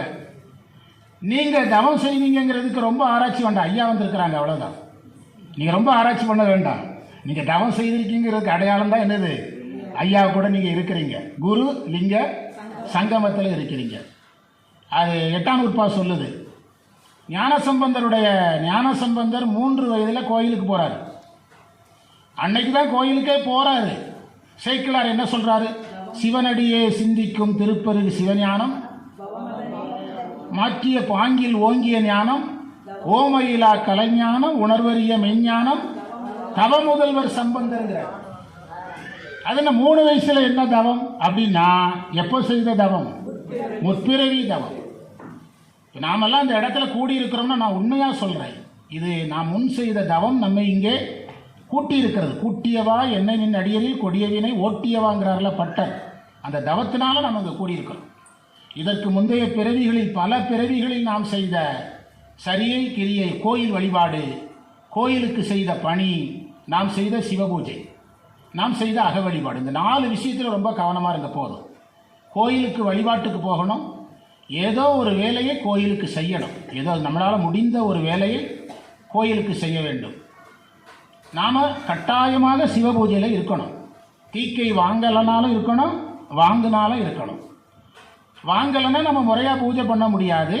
நாம் இறைவன்கிட்ட நான் தீக்கை வாங்கி பூஜை செய்யலை, தீக்கை வாங்கி பூஜை செய்ய நீங்கள் அருள் செய்யணும்னு வேண்டிக்கிட்டு நம்மளால் முடிஞ்ச மலர்களை எல்லாம் வைத்து முறையாக கும்பிட்டு மிக சீக்கிரமாக என்ன வாங்கணும், தீக்கை வாங்குவதற்கு முயற்சி செய்யணும். கொஞ்ச நேரமாவது அமைதியாக உட்கார்ந்து அக வழிபாடு செய்யணும். நீங்கள் குரு இடத்தில் தீக்கை பெற்றிருந்தால் அந்த மாலையை வைத்துக்கொண்டு ஜெபம் பண்ணணும் கொஞ்ச நேரமாவது. அந்த அனுஷ்டான நேரம் அல்லாத வேறு நேரங்கள். குரு இடத்தில் முதலியாக தீக்கை முறையாக வாங்கலன்னா அம்மை மந்திரத்தையோ அல்லது நமச்சிவாய வாழ்க என்ற திருவாசக தொடரையோ அல்லது போற்றியோ நமச்சிவாய என்ற தொடரையோ பல முறை என்ன செய்யணும், சொல்லணும். அந்த தவத்தை பெருக்கணும். அதனால தான் மெய்கண்டார் மேல் சரீரியா யோகங்களை செய்துடி நன்னடியாக ஞானத்தை காட்டி அல்லது மோட்சத்தை கூட. மேல் சரியை அப்படிங்கிறதுக்கு பொருள் எழுதினார் சிவஞான முனிவர். மேலான மேல் பிறவியில் அப்படின்னார். ஒரு விஷயம் உறுதியாகிறது. என்ன விஷயம்னா, முற்பிறவியில் செய்த தவம்தான் நம்மை என்ன செய்தது, இங்கே கொண்டு வந்ததுன்னு புரிஞ்சுவிடணும். நவராத்திரிக்கு நம்மை வர வைத்தது, கொலுவை பார்க்க வைத்ததுன்னு புரிஞ்சுவிடணும். அதனால தான் அருள்நந்தி சிவாச்சாரியார் சித்தியாரில் சொன்னார், சைவமாம் சமயம் சாரும் ஊழ் பெறல் அறிதுன்னார். ஊழ் என்பதற்கு நல்வினை, விதி. சைவ சமயத்துக்கு வர்றதுக்கு விதி எல்லாருக்கும் கிடைக்காதுன்னார். எல்லாருக்கும் கிடைக்காதுன்னார். அதையெல்லாம் நம்ம இந்த நேரத்தில் நினைக்கிறதுக்கு முக்கண்ணப்பர் அருளும் முக்கண்ணி அம்மையுடைய அருளும், அந்த மகிவால்வீஸ்வரர் கோயிலில் இருக்கக்கூடிய அம்மையை பார்த்த மாதிரி இருக்குது முக்கண்ணி அம்மை. அந்த திருமேனி இதே மாதிரி தான் இருக்கும். தெற்கு பார்த்த திருமேனி எனக்கு நல்லா ஞாபகம் இருக்குது. மங்களாம்பிகை பார்த்தீங்கன்னா முக்கண்ணி அம்மையை பார்த்த மாதிரியே இருக்கும். இதே உயரம். ஆனால் அம்மை இதை விட பள்ளத்தில் இருக்கும். இங்கே வந்து அம்மை உயரத்தில் இருக்குது, அங்கே கொஞ்சம் பள்ளத்தில் இருக்கும். அதெல்லாம் நான் கரெக்டாக ஏன் ஞாபகம் வச்சுட்டு உங்ககிட்ட சொன்னேன். எந்த கோயிலுக்கு போனாலும் இந்த கோயில் சம்மந்தமாக எதையாலும் ஞாபகம் வச்சுக்கிடணும் அப்படின்னு யோசிப்பேன். டைம் கிடைக்கும் போதெல்லாம் அது நினைப்பேன். அது ஒரு நல்ல வழிபாட்டு முறை, அதை நினைப்போம். அதைத்தான் சொன்னார். பல கோடி தவங்கள் செய்தார்னார். பல கோடி தவங்கள் செய்வார், மண்ணளிக்கும் செல்வமோ பெறுவார் அப்படிங்கிறாரு. மண்ணளிக்கும் செல்வமோ ஓகாரம் எதிர்மறை, நிறைய செல்வம் கிடைக்கும்னு அர்த்தம். அதாவது இந்த மண்ணில் கிடைக்கக்கூடிய செல்வம் மட்டுமல்ல, நான் பலமுறை நான் விளக்கமாக சொல்லிட்டேன். இந்த மண்ணில் வாழ்வதற்கான செல்வங்கள் உட்பட உங்கள் உயிர் என்னென்னலாம் தேடுதோ அது எல்லாமே என்ன செய்யும், கிடைக்கும். உங்களுக்கு நீங்கள் எதையெல்லாம் தேவைன்னு சொல்கிறீங்களோ அதெல்லாம் உங்களுக்கு வரும். பெரிய புராணம் முழுவதும் படித்து பார்த்தா நீங்கள் ஒரு முடிவுக்கு வரலாம். என்ன முடிவு தெரியுமா? நீங்கள் சைவத்தில் நிற்கிறடின்னா உங்களுக்கு தேவையானதெல்லாம் உங்களை தேடி வரும். பெரிய புராண ரகசியமே இதுதான். குங்குலிய கலைய நாயனார் என்ன வாங்க போனார்? குங்குலியம் வாங்க போனார். போகிற வழியில் குங்குலிய வியாபாரி தானே வரணும். யார் வந்தார்? போகிற வழியில் என்ன வியாபாரி வரணும்? மனைவி அரிசி வாங்க சொல்லிச்சு. அப்போ போகிற வழியில் எந்த வியாபாரி வரணும்? அரிசி பருப்பு வியாபாரி தானே வரணும். எந்த வியாபாரி வந்தார்? சிவபெருமான்கிட்ட ஒரு லா இருக்குது. முதல்ல அவர் வேலையை முடிச்சுக்கிடுவார், ரெண்டாவது நம்ம வேலையை பார்ப்பார். என்ன காரணம்னா அவர் வேலை பல உயிர்கள் சம்பந்தப்பட்டது, நம்ம வேலை நாமளும் யாரும் சம்பந்தப்பட்டது? இறைவனும் சம்பந்தப்பட்டது. பல உயிர்கள் சம்பந்தப்பட்ட வேலையை முதல்ல முடிப்பார். குங்குலிய கலைய நாயனார் வீட்டில் இருக்கிறவங்களுக்கு உணவு இல்லை, சிவனடியார்களுக்கு உணவு இல்லை, அடியார்களுக்கு உணவு கொடுக்க முடியல. அதனால் முதல்ல என்ன செஞ்சார்? இவர் வர்றாரு, இவர் குங்குலியத்தை முதல்ல காட்டுறார். குங்குலியத்தை வாங்கி கோயிலில் கொண்டு வச்சது தான் தாமதம். இவர் வீட்டுக்கு எதெல்லாம் கொண்டு வந்து சேர்க்குறாரு? அரிசி பருப்பு எல்லாத்தையும் கொண்டு வந்து, தங்கம் உட்பட. இவர் தங்கத்தை கொடுத்து இவர் குங்குலியம் வாங்கினார். குங்குலியம் வாங்கினதுக்கு அவர் தங்கம் கொடுத்தார். நல்லா தெரிஞ்சிடுங்க, பெரிய புராணத்தில் நிறைய ரகசியங்களில் இது ஒரு ரகசியம். காரைக்கால் அம்மையார் எத்தனை மாம்பழத்தை சிவனடியார் கொடுத்தாங்க? அந்த மாம்பழத்தை மடங்கா திருப்பி கொடுத்தார்ல இறைவன். அந்த மாம்பழத்தை திருப்பி வாங்க கொடுத்தது ஒன்று தான், ரெண்டாக திருப்பி கொடுத்தார். மறைஞ்சு போனது ரெண்டாவது. நீங்கள் பெரிய புராணம் முழுவதும் இந்த செய்தி இருக்குது. சாமிக்கு நீங்கள் வேலை செய்ய ரெடின்னா உங்களுக்கு தேவையான எல்லாம் முந்திக் கொண்டு என்ன செய்ய வரும். நாங்கள் கடலூர் பக்கம் ஒரு சொற்பொழிவுக்கு போயிருந்தேன். உபனிஷத்து பேசுகிறதுக்கு மடத்து சம்மந்தப்பட்ட ஒரு சொற்பொழிவு போயிருந்தேன். அங்கே ஒரு கோயில், ஒரு பள்ளத்தில் இருக்குது. அந்த கோயில் பேர் ஞாபகம் வர மாட்டேன். கடலூர் பக்கத்தில் வர்ற வழியில் அந்த கோயிலில் போய் சாமி கும்பிட்டோம்.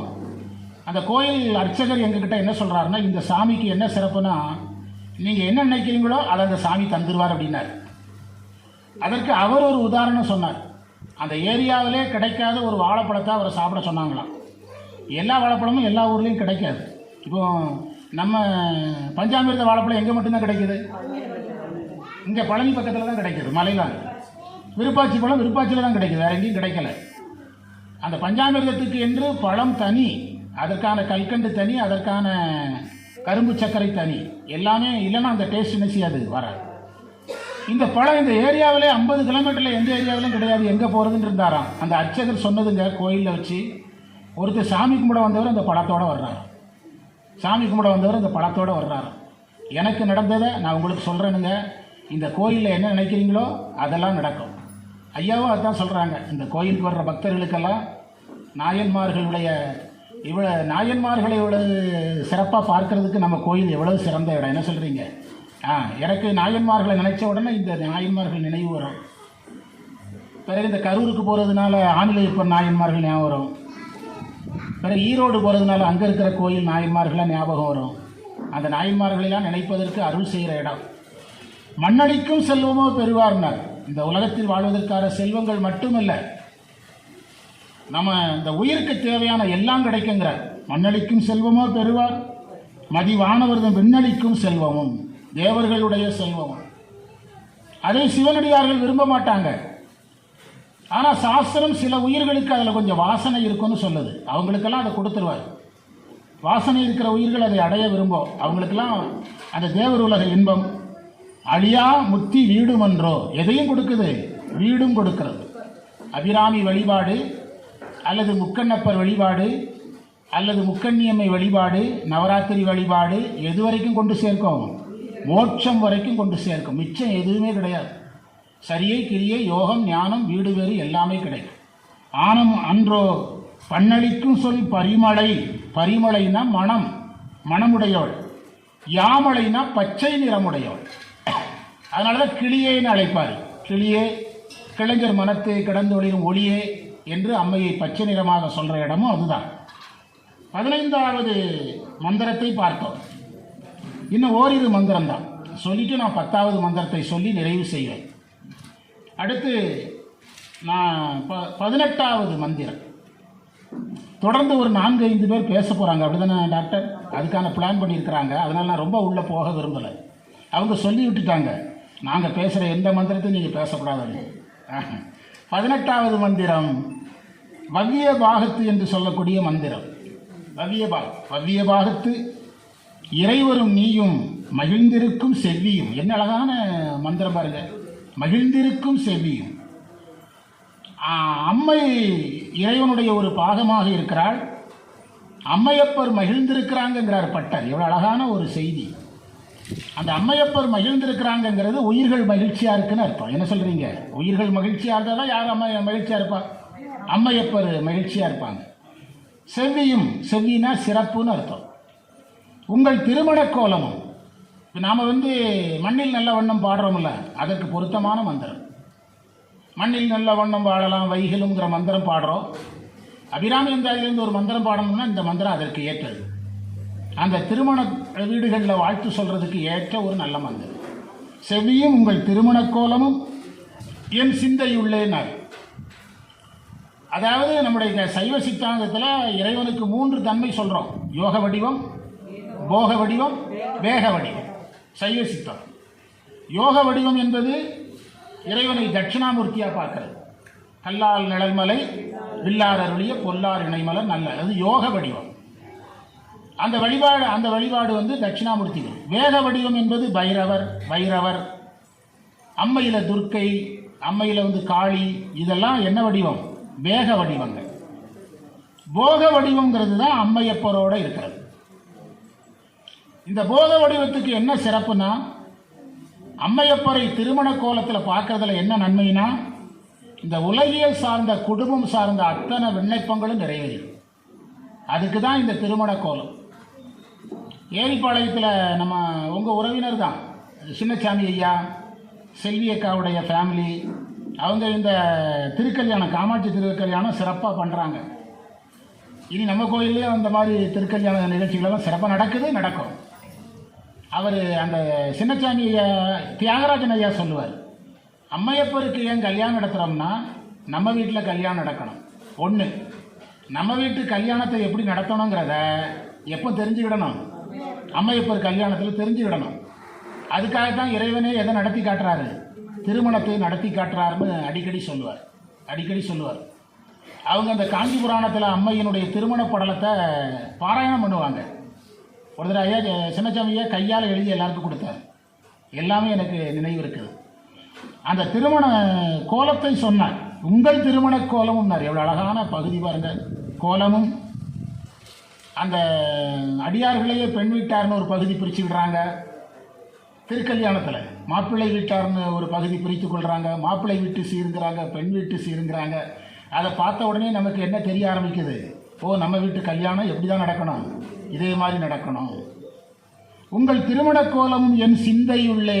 பார்த்தீங்களா? அந்த சிந்தையுள்ளேங்கிறது தான் அபிராமி பட்டர் ஞானத்தில் யோகத்தில் இருந்ததற்கான குறிப்பு. சிந்தையுள்ளே நம்ம திரும்ப திரும்ப பேசணும். திருக்கோயில் வழிபாடு, திருக்கோயில் பணி, சிவபூஜை, அக வழிபாடு, அதைத்தான் சிந்தையுள்ளேன்னு சொன்னார். சாமியை எங்கே தியானிக்கணும்? அகத்தே தியானிக்கணும். 8ஆம் நூற்பாவில் குருவினுடைய வருகை, ஐம்புல வேடரின் அயர்ந்தனை வளர்ந்தன குரு என்று உணர்த்த ஐம்புலிருந்து உயிர் விடுபடுது. ஆனால் 9ஆம் நூற்பாவில் போனோன்னா தியானத்துக்கு போயிருத. ஊனக்கண் பாசம் உணரா பதியை ஞானக்கண்ணில் சிந்தை நாடி உராத்துணை தேர்த்தியன பாசம் ஒருவர் தன்னிலெல்லாம் பதி விதி என்னும் அஞ்செடுத்தே. அந்த 9ஆம் நூற்பாவுக்குள்ளே போனோம்னா 3ஆம் அதிகாரத்தில் வேள்வி செய்தல், 4ஆம் அதிகாரத்தில் அர்ச்சனை செய்தல், 6ஆம் அதிகாரத்தில் தியானம் செய்தல். இதெல்லாம் என்ன வழிபாடாகிறது? அக வழிபாடாக மாறுகிறது. குரு வந்து விட்டால் எந்த வழிபாடு தொடங்கிறோம்? அக வழிபாடு தொடங்கிறோம். அந்த அக வழிபாடாக அதில் சொல்கிறார். நாம் எல்லாருமே புற வழிபாடு செய்வோம். சமீபத்தில் ஒரு நூல் பிழை திருத்துறதுக்கு வந்தது எனக்கு. ஆதீன பேராசிரியர்களுக்கு கொடுப்பாங்க பிழை திருத்துற பணி. அதில் ஒரு குறிப்பு சொல்லியிருக்கிறாங்க. என்ன குறிப்புனா, திருப்பெருந்துறையில் மாணிக்கவாசகருக்கு தூல பஞ்சாக்கர உபதேசம், திருவாவடுதுறையில் மாணிக்கவாசகருக்கு சூக்கும பஞ்சாக்கர உபதேசம், சிதம்பரத்தில் மாணிக்கவாசகருக்கு அதிசூக்கும உபதேசம் அப்படின்னு ஒரு குறிப்பு கொடுத்துருக்குறாங்க. அதில் அவருடைய வழிபாடே புறம், அகப்புறம், அகம் என்று நோக்கி மாணிக்கவாசகருக்கே நகர்கள். நம்ம கோயிலுக்கு வருகிறோம், நமக்கு புற வழிபாடு அளவுக்கு அக வழிபாடு ரொம்ப குறைவு. நம்முடைய முன்னோர்கள் கோயிலுக்கு வந்தால் கொஞ்ச நேரம் உட்காருங்கன்னு சொன்னதே என்ன வழிபாடு தொடங்குறதுக்கு தான். அக வழிபாட்டுக்கு ஒரு தொடக்கம் அது. ஆனால் நாம் என்ன செய்கிறோம், பரபரப்பாக நம்மளால் எங்கே உட்கார முடியல, கோயிலில் உட்கார முடியலை. நாங்கள்லாம் யாத்திரை போகும்போது என்னை எல்லாரும் திட்டுவாங்க, ரொம்ப வேகமாக நடக்கிற பழகம் எனக்கு, விவசாயி நீங்கள் உங்கள் கூட வந்தால் சாமியை கும்பிட முடியல அப்படின்பாங்க, உட்கார கூட விட மாட்டேங்கிறீங்கம்பாங்க. ஆனால் நம்முடைய வழிபாட்டு முறையில் கோயிலில் கொஞ்ச நேரம் என்ன செய்யணும், அமைதியாக உட்காரணும், அக வழிபாடு செய்யணும். நம்ம மெட்ராஸ்காரங்களையெல்லாம் ரொம்ப வேகமானவங்கிறோம், அது தப்பான கணிப்பு. மெட்ராஸில் ஒரு 5 நாள் தங்கி நீங்கள் கபாலீஸ்வரர், திருவான்மியூர் இறைவன் எல்லாம் போய் பாருங்கள். தட்சிணாமூர்த்தி சன்னிதியில் 20 பேர் 30 பேர் தியானத்தில் இருந்துகிட்டே இருக்காங்க, சதா இருந்து கொண்டே இருக்கிறாங்க. அந்த அக வழிபாட்டை நம்ம என்ன செய்யணும், பழகணும். ஐயாவே சமீபத்தில் தியானத்துக்கு பயிற்சி கொடுத்தாங்கல்ல, அக வழிபாடு தான். எதுக்கு சார் அக வழிபாட்டை பற்றி இப்படி பேசுகிறீங்கன்னா, அதுதான் தவத்துக்கும் ஜங்ஷன், ஞானத்துக்கும் ஜங்ஷன். அதுதான் ஜங்ஷன். நீங்கள் யோகம் இருந்தால் சரியகிரிக்கும் வந்துடலாம், யோகம் இருந்தால் ஞானத்துக்கும் போய்விடலாம், மோட்சத்துக்கும் போய்விடலாம். அதை தரக்கூடிய வலுவான நூல் இந்த அபிராமி அந்தாதி. என் சிந்தை உள்ளேனர், என்னுடைய மனசுக்குள்ள உங்களுடைய திருமண கோலம் எனக்கு காட்சி தரணும். 9ஆம் நூற்பாவில் சொல்கிற செய்தி தான். 9ஆம் நூற்பா என்ன சொல்லுதுன்னா, அந்த 36 தத்துவங்களை கற்பித்து 8ஆம் 4ஆம் ஆதாரத்தில் தாமரை மலர் இருப்பது போல பாவித்து அதில் அம்மையப்பரை உட்கார வைக்கணும். அதைத்தான் அவர் இங்கேயும் சொல்கிறார். அம்மை சிந்தையுள்ளே அவ்வியம்னா 3 மலங்கள் அர்த்தம். பாசம், ஆணவம், கண்மம், மாயை என்ற பாசத்தை தீர்த்துங்கிறார். அம்மை வழிபாட்டின் மூலமாக ஆணவத்தை ஒடுக்கிக் கொள்ளலாம், மாயையை நீக்கிக் கொள்ளலாம், கண்மத்தை நீக்கிக் கொள்ளலாம். அப்போ சித்தாந்த வகுப்புக்கு வர வேண்டியதில்லை, அப்படிதானே அப்படின்னு கேட்குறீங்க. அப்போ சித்தாந்தம் படிக்க வேண்டியதில்லை, அப்படி கிடையாது. அந்த அம்மை வழிபாடு உங்களுக்கு சித்தாந்தத்தை எளிமைப்படுத்தி தரும். அருளந்தி உமாபதி சிவன் சொன்னார் பாருங்க, நற்குஞ்சரக்கன்று நன்னில் கலைஞானம் கற்கும் சரக்கன்று அப்படின்னார். அதாவது விநாயகரை நல்லா கும்பிட்டீங்கன்னா ரொம்ப கஷ்டப்பட்டு படிக்க வேண்டாம்னாரு. அதே மாதிரி அபிராமி வழிபாடு நீங்கள் நல்லா செஞ்சீங்கன்னா சாஸ்திரம் ஈஸியாக என்ன செய்ய ஆரம்பிக்கும், ஈஸியாக புரிய ஆரம்பிக்கும். அவ்வியம் தீர்த்தனை ஆண்டகோட் பாதமும் ஆகி வந்து வெவ்விய காலம். நான் தொடங்கும்போது ஒரு செய்தி சொன்னேன். நம்முடைய தேவாரத்தில் காலபாச திருக்குறுந்தொகைன்னு ஒரு பதிகம் இருக்கு. அப்பர் சுவாமிகள் எவ்வளவு முக்கியமான பதிகம். அதை நீங்கள் இந்த பதிகத்தை, இந்த அபிராமி அந்தாதியை ஒருவர் திரும்ப திரும்ப பாட அவருக்கு ஆயுள் அதிகம். அந்த காலபாச திருக்குறுந்தொகையில் யமதூதர்களுக்கு கட்டளையிடுறார் அப்பர். சிவனடியார்கள் பக்கத்தில் போகக்கூடாது, சிவனடியார்கள் உயிரை கவரக்கூடாது அப்படின்னு சொல்கிறார். அந்த யமதூதர்களுக்கு சிவபெருமான் கட்டளையிடுற ஒரு பாடல் கந்த புராணத்தில் இருக்குது. அது போற்றிடு தருமனை புராரி நோக்கியே சாற்றிடுகின்றன, தயங்கு கண்டிகை நீற்றொடு புனைந்தமை நினையும் வீரர்பால் கூற்றுவன் யானென குறுகுவாயலை. யம தூதர்கிட்ட சொல்லலை, யமன்கிட்டயே சொல்கிறாரு சிவபெருமான். என்ன அர்த்தம் தெரியுமா? அந்த மார்க்கண்டேயருக்கு அருள் செய்த பிறகு யமனை எழுப்புறாரு. அவன் யமன் எழுந்து சிவபெருமானை தென்னாருடைய சிவனை பற்றியும் தெரிஞ்சதெல்லாம் சொல்லி புகழ்கிறான். சிவபெருமான் அவங்ககிட்ட பழைய மாதிரி இல்லைப்பா, லாவை மாற்றியாச்சுங்கிற, பழைய சட்டங்களையெல்லாம் மாற்றியாச்சு, கவனிச்சுக்கங்கிறார். போற்றிடு தருமனை புராரி சிவபெருமான் நோக்கியே என்னது தயங்கு கண்டிகை. ருத்ராட்சியம் கழுத்தில் கட்டியிருக்கிறாங்களான்னு பாரு. சும்மா போன உடனே பாசக்கயிறை வீசாத, கழுத்தில் என்ன இருக்கான்னு பாரு, ருத்ராட்சியம் கட்டியிருக்காங்களான்னு பாரு. தயங்கு கண்டிகை நீற்றோடு திருநீர் பூசியிருக்காங்களான்னு பாரு, அஞ்செழுத்து சொல்கிறாங்களான்னு பாரு. அவங்க பக்கத்தில் நீ என்ன செய்யக்கூடாது, போகக்கூடாது. போற்றிடு தருமனை புராரி நோக்கியை சாற்றிகின்றனம் தயங்கு கண்டிகை நீற்றோடு புனைந்து எமை நினையும் நீரர்வாள். என்னை நினைக்கிறாங்களாம் பாரு, அவங்க பக்கத்தில் நீ என்னது, நீ போகக்கூடாது என்று கட்டளையிடுறார். அதை தான் காலவாச திருக்குறுந்தொகையாக நம்ம பார்க்கிறோம். நீங்கள் இந்த அபிராமி வழிபாட்டில் இருந்தாலும் சரி, முக்கண்ணப்பர் வழிபாட்டில் இருந்தாலும் சரி, நவராத்திரி வழிபாட்டில் இருந்தாலும் சரி, முக்கண்ணியம்மை வழிபாட்டில் இருந்தாலும் சரி, என்ன பயம் கிடையாது, யம பயம் அவர்களுக்கு கிடையாது, யம பயம் கிடையாது. அந்த அந்த உயிர் அப்பர் சுவாமிகள் தன்னுடைய ஆயுளை அவரே நிர்ணயித்து கொண்டார். அந்த உயிரை விரும்பி தான் அதை ஏற்குமே தவிர அந்த உயிருக்கு வேறு தடைகளே கிடையாது. ஒரு வேதாந்தக்காரங்க ஒரு மந்திரம் சொல்லுவாங்க, மிருத்யுஞ்சய மந்திரம்னு ஒரு மந்திரம். ஓம் திரியம்பகம் திரியம்பகம் யஜாமகே சுகந்திம் புஷ்டிவர்தனம் உருவாறு கமிவந்தனான் மிருத்யோ முட்சியமாமிருதாது. இந்த மந்திரத்தை ஒருத்தர் திரும்ப திரும்ப சொன்னால் ஆயுள் அதிகம்னு அவங்க சொல்கிறாங்க. யாராவது நம்ம உறவினருக்கு உடம்புக்கு சரியில்லைன்னா அந்தணர்களை கூப்பிட்டு மிருத்யுஞ்சய ஹோமம் நடத்துங்கன்னா இந்த மந்திரத்தை ஆயிரக்கணக்கான தடவை சொல்லுவாங்க.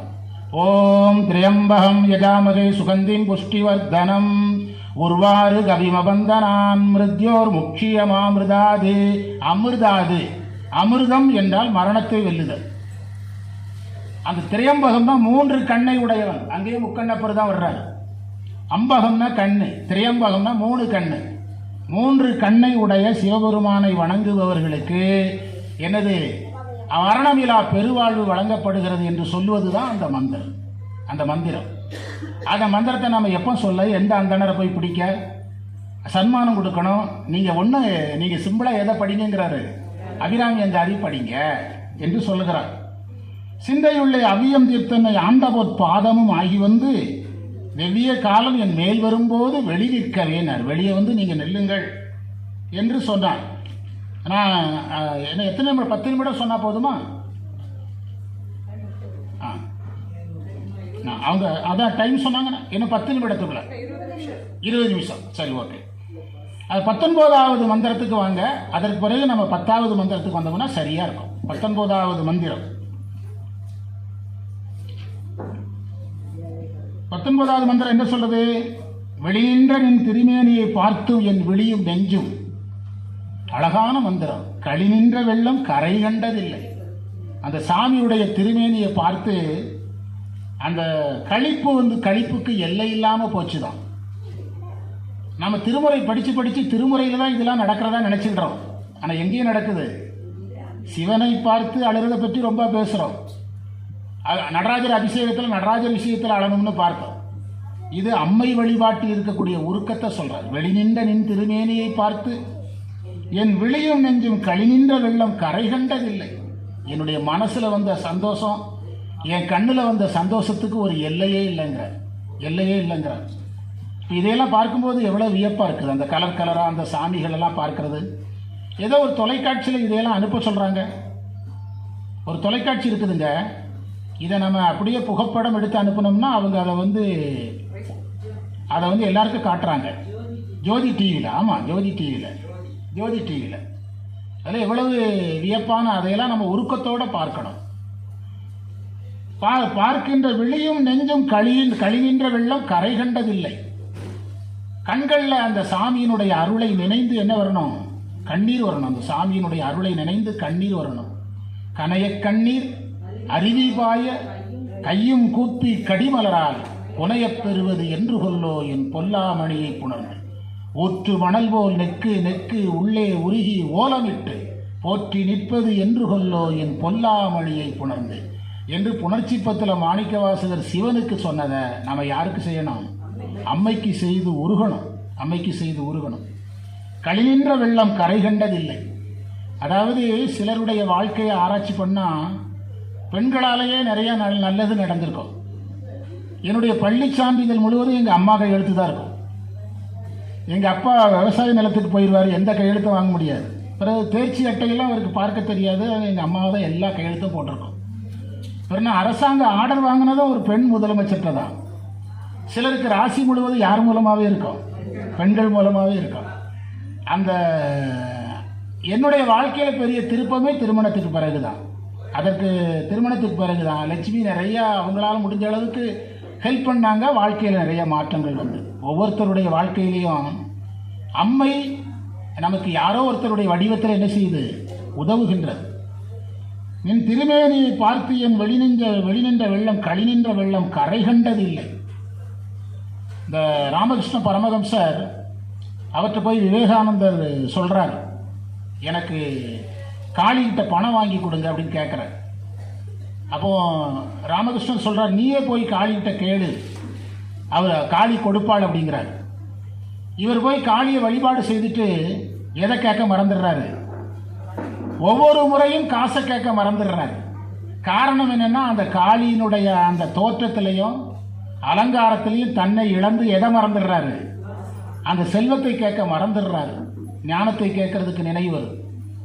ராமகிருஷ்ண பரமஹம்சர் எனக்கு காசுன்னா அலர்ஜிங்கிறாரு. அவரை டெஸ்ட் பண்ணணும்னு விவேகானந்தருக்கு ஆசை. அவர் உட்கார்ற சேரில் கீழே காசை போட்டு மேலே ஒரு துண்டை விரிச்சிடுறாரு. அவர் என்னமோ எனக்கு பிடிக்காது ஏதோ இருக்குது, உடம்பு எரியுதுங்கிறார். கீழே என்ன இருக்குது, காசு இருக்குது. என்ன காரணம்னா அந்த அம்மையில் ஈடுபட்ட அவருக்கு பொருள் தெரியலை, எதுதான் தெரியுது, அருள் தான் தெரியுது. அந்த இடத்துல அவங்க அழுது உருகுகிறவர்களாக மாறிடுறாங்க. வள்ளலாருக்கு அப்படி ஒரு வரலாறு இருக்குது இல்லைங்க. வள்ளலார் காசை குளத்தை வீசினேன் அங்கே வீசினேன்னு பாடுறார் வள்ளலார். அப்போ அவங்க அந்த திருமேனியில் ஈடுபடும் போது தான் இந்த நிலைக்கு அவங்க வந்துடுறாங்க. அம்மை வழிபாடும் அதற்கு உரியது. களிநின்ற வெள்ளம் கரை கண்டதில்லை. கருத்தினுள்ளே, அந்த கருத்தினுள்ளேங்கிறது வந்து யோகம். கருத்தினுள்ளேங்கிறது யோகம். அபிராமி அந்தாதியில் யோகம்ங்கிற தலைப்பில் சாதாரணமாக ஒரு 25 நாள் பேசலாம். அவ்வளவு செய்தி உள்ள இருக்குது. 25 நாள் பேசலாம் யோகம். நீங்கள் சொல்கிறீங்க, நீங்கள் பேசுங்க சார், அதனால் என்ன நாங்கள் கேட்க முடியணும் இல்லை. கருத்தினுள்ளே தெளிகின்ற ஞானம் பாருங்க, தெளிகின்ற ஞானம் திகழ்கின்றது என்ன திருவுள்ளமோ. நான் உன்னுடைய திருமேனியை பார்த்தேன், உன்னையை பார்த்து என்னுடைய கண்கள் எல்லாம் என்ன வருது, கண்ணீர் வருகிறதுங்கிறார். இறைவனை சைவ சித்தாந்தம் ஒவ்வொரு நூலும் இறைவனை பார்த்து அழுவதற்கு காரணம் சொல்லுது. சைவ சித்தாந்தம் வந்து இறைவனை பார்த்து அழுவதற்கு சொல்கிற காரணம் வேற. சைவ சித்தாந்தம் நாம் வந்து உலகில் என்ன காரணம் சொல்கிற, வாடகை வீட்டில் இருந்தேன், ஒரு சொந்த வீடு எனக்கு கொட்டி கொடுத்தீங்க அப்படின்னு அழுகிறோம். நான் வந்து சைக்கிளில் தான் போனேன், 2 வீலர் கொடுத்தீங்கன்னு அழுகிறோம். ஆனால் சைவ சித்தாந்தம் என்ன சொல்லுதுன்னா, இறைவன் செய்த காணும் உபகாரத்தையும் காட்டும் உபகாரத்தையும் நினைத்து அழணுமா. அந்த உயிர் தான் தேர்ச்சி பெற்ற உயிரான். காணும் உபகாரம் செய்தாய், காணும் உபகாரம் என்றால் அறிவித்தாய், காட்டும் உபகாரம் என்றால் எனக்காக நீயும் அறிந்தாய். எனக்கு அறிவித்தாய், எனக்காக நீயும் அறிந்தாய். இப்போ உங்க வீட்டு முன்னால ஒரு கார் நிற்குது, நைட்டு 8:30 மணிக்கு வந்து நிற்குது. கார் கருப்பு கலர்னு வச்சுருங்க, உறுதியாக ஒன்றுமே தெரியாது. கார் கருப்பாக இருந்தால் என்ன தெரியும்? நீங்கள் என்ன நினைக்கிறீங்கன்னா, யார் காரு எவர் காருன்னு தெரியல, காலையில் பார்த்துக்கலாங்கிறீங்க. காலையில் 7 மணிக்கு வர்றீங்க, சூரிய ஒளி எதில் கலக்குது, உங்கள் கண்ணில் கலக்குது. சூரிய ஒளி உங்களுக்கு வந்து காட்டும் உபகாரத்தை செய்தாச்சு. இப்போ நீங்கள் எதை பார்க்கணும், காரை பார்க்கணும். சூரிய ஒளி காரையும் பார்க்கணும். அப்போ தான் நீங்கள் எதை பார்க்க முடியும். அதற்கு பெயர் காணும் உபகாரம்னு பெயர். இறைவன் நமக்கு ஒன்றை அறிவிக்கிறான் என்றால் நம்ம கூட சேர்ந்து யாரும் அறிவிக்கணும், இறைவனும் அதை அறியணும். அதான் காணும் உபகாரம், காட்டும் உபகாரம்.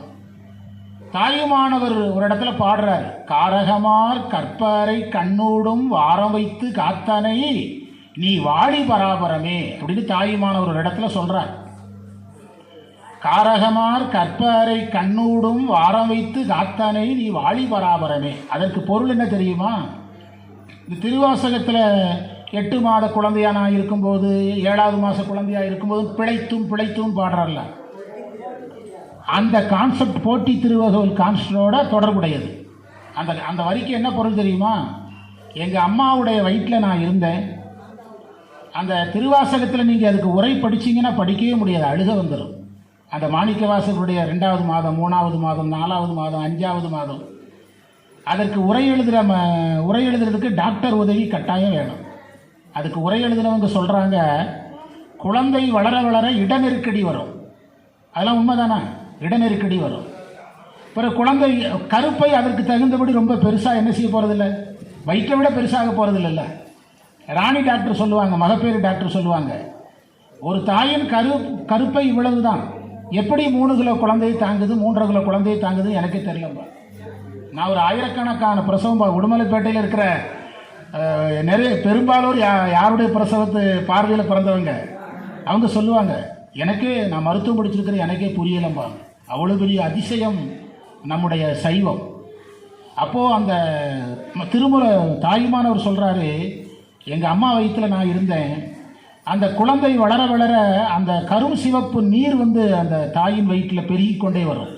அப்போ கருவறை இருட்டாயிரும், இட நெருக்கடி, நிறத்தில் வெளிச்சத்துக்கு தேவை, இடம் இருட்டாயிரும். அப்போ அந்த குழந்தை ஒரு முடிவெடுக்குமா, இனிமேல் அம்மா வயிற்றுக்கு வர்ற வழக்கத்தை உமாவதி சிவம் பாடுறாரு போற்றி பகருடையில், இனி தாய் வயிற்றுக்கு வர்ற வேலையை வச்சுக்கிடக்கூடாதுன்னு அந்த உயிர் முடிவெடுக்குமா. பூமியில் வந்து பிறந்த உடனே அந்த முடிவு மறந்து போயிருமா. அம்மாய கால்தான் மறைப்ப அப்படிம்பாரு உமாவதி சிவம். பூமியில் வந்து பிறந்த உடனேயே எல்லாமே மறந்து போயிருமா அந்த உயிருக்கு. அந்த ராணி டாக்டர் சொல்லுவாங்க, ஆப்ரேஷன் பண்ணுறதுக்கு சாதனங்களையெல்லாம் நாங்கள் எடுத்து வச்சுருப்போம், குழந்தை பிறக்குதுன்னு தெரிஞ்சோன்னு எடுத்து ஒழிச்சு வச்சுருவாங்களாம். என்ன காரணம்னா, பிறந்த உடனே எடுத்து வச்சுக்கிடுமா, வாங்க முடியாதா? உண்மைதானா டாக்டர்? வாங்க முடியாதா? பார்த்தீங்களா, கை பிடிச்சி வச்சுக்கிடுமா, வாங்க முடியாதான். பாருங்க, பற்று எப்போ வருது சொல்லுங்க? பிறந்த உடனே வருது. நான் என் பேத்தியை அழைச்சிக்கிட்டு ஒரு ஊருக்கு போயிட்டுருக்கிறேன். அப்போ வந்து கொஞ்சம் நிறுத்துங்க அப்படிங்கிறது, பேத்தி காரை நிறுத்துகிறோம். இந்த வின்ஃபார்ம் காட்டாடி இருக்குல்ல, அதை வாங்கிட்டு வாங்குது. செலவுக்கு பணம் கொடுனா 10 ரூபா பாட்டிகிட்ட வாங்கிட்டு போங்குது. எதில் கொண்டு வர்றதுன்னா ஜவுளி கடை பைய எடுத்துகிட்டு போங்குது. எப்போவே தொடங்குது. விண்டு ஃபார்மாக வாங்கிறதுக்கு முயற்சி பண்ணுது 2.5 வயசு 3 வயசில். இதெல்லாம் அந்த பற்றுகள்லேருந்து தான் அந்த பிறக்கும் போதே உலகு பற்று வயப்படுது. அதை தாயுமானவர் பாடினார், எங்கள் அம்மா வயிற்றில் நான் கருவறையில் இருந்தேன், என்ன இருட்டு முருகா, காரகமார் கற்ப, அப்போ நீ காப்பாற்றிருக்கிறிய, நீ நல்லாரு அப்படிங்கிறார். அந்த வரி எவ்வளோ உருக்கம் பாருங்க. காரகமார் கற்பரை கண்ணோடும் வாரம் வைத்து காத்தனை, என் மேலே வாரம்னா அன்பு, என் மேலே அன்பு வச்சு நீ காப்பாற்றிருக்கிற. எப்போ பாடுறாரு? 45 வயசில் பாடுறாரு. எப்போ செய்ததுக்கு? கருவில் செய்ததுக்கு. நேற்று செஞ்சதுக்கு நம்மளால் இன்றைக்கு நன்றி சொல்ல முடியல, மறந்து போயிடுது. அவர் 45 வருஷம் கழித்து ஞாபகம் வச்சு நன்றி சொல்கிறார் பார்த்தீங்களா, அதுதான் காட்டும் உபகாரம். காணும் உபகாரத்தை நினைத்து இறைவனுக்கு நன்றி சொல்லுது. நாம் இந்த நவராத்திரி காலத்தில் ஒரு முடிவு எடுக்கணும். சாமி நமக்கு செய்த, நமக்கு அறிவை கொடுப்பதற்கும், நமக்காக அவன் அறிபவனாக இருப்பதற்கும் நாம் என்ன சொல்லிக்கொண்டே இருக்கணும்? நன்றி சொல்லிக்கொண்டே இருக்கணும். நான் நிறைவு மந்திரத்துக்கு வந்துட்டேன். அங்கே தான் என்னுடைய தலைப்பு இருக்குது. 10வது மந்திரம், அழியாமுத்தி ஆனந்தமே என்று தலைப்பு கொடுத்தோம். நான் ஒரு முடிவோடு வந்தேன். இவர் வந்தாருன்னா சைவ சித்தாந்த பேசியே போர் அடிக்க வச்சிருவார் அப்படின்னு மாணவர்களுக்கு ஒரு பயம் உண்டாயிரும் அப்படின்னு நான் சைவ சித்தாந்தம் நிறையா சொல்கிறதில்லன்னு இது வாழ்வியலோடு நிறையா சொல்லணும். ஏன்னா எல்லாருக்கும் என்ன ஈடுபாடு வரணும்? அம்மை வழிபாட்டு ஈடுபாட்டை நம்ம என்ன செய்யணும்? எல்லாருக்கும் வரணும். அம்மை வழிபாட்டு ஈடுபாடு எல்லாருக்கும் வர வேண்டும். நான் சொல்ல வந்த ஒரு செய்தியை மறந்துட்டேன். மீனாட்சி அம்மன் கோயிலில் அடியனுக்கு தீக்கை கொடுக்கும்போது இஷ்ட தெய்வம் எதுன்னு கேட்பாங்க. சொக்கநாதர் மீனாட்சி தான் எனக்கு இஷ்ட தெய்வம். எங்கள் வீட்டில் சொக்கநாதர் படம் கிடையாது. யார் படம் இருக்குது? ஆமாம்.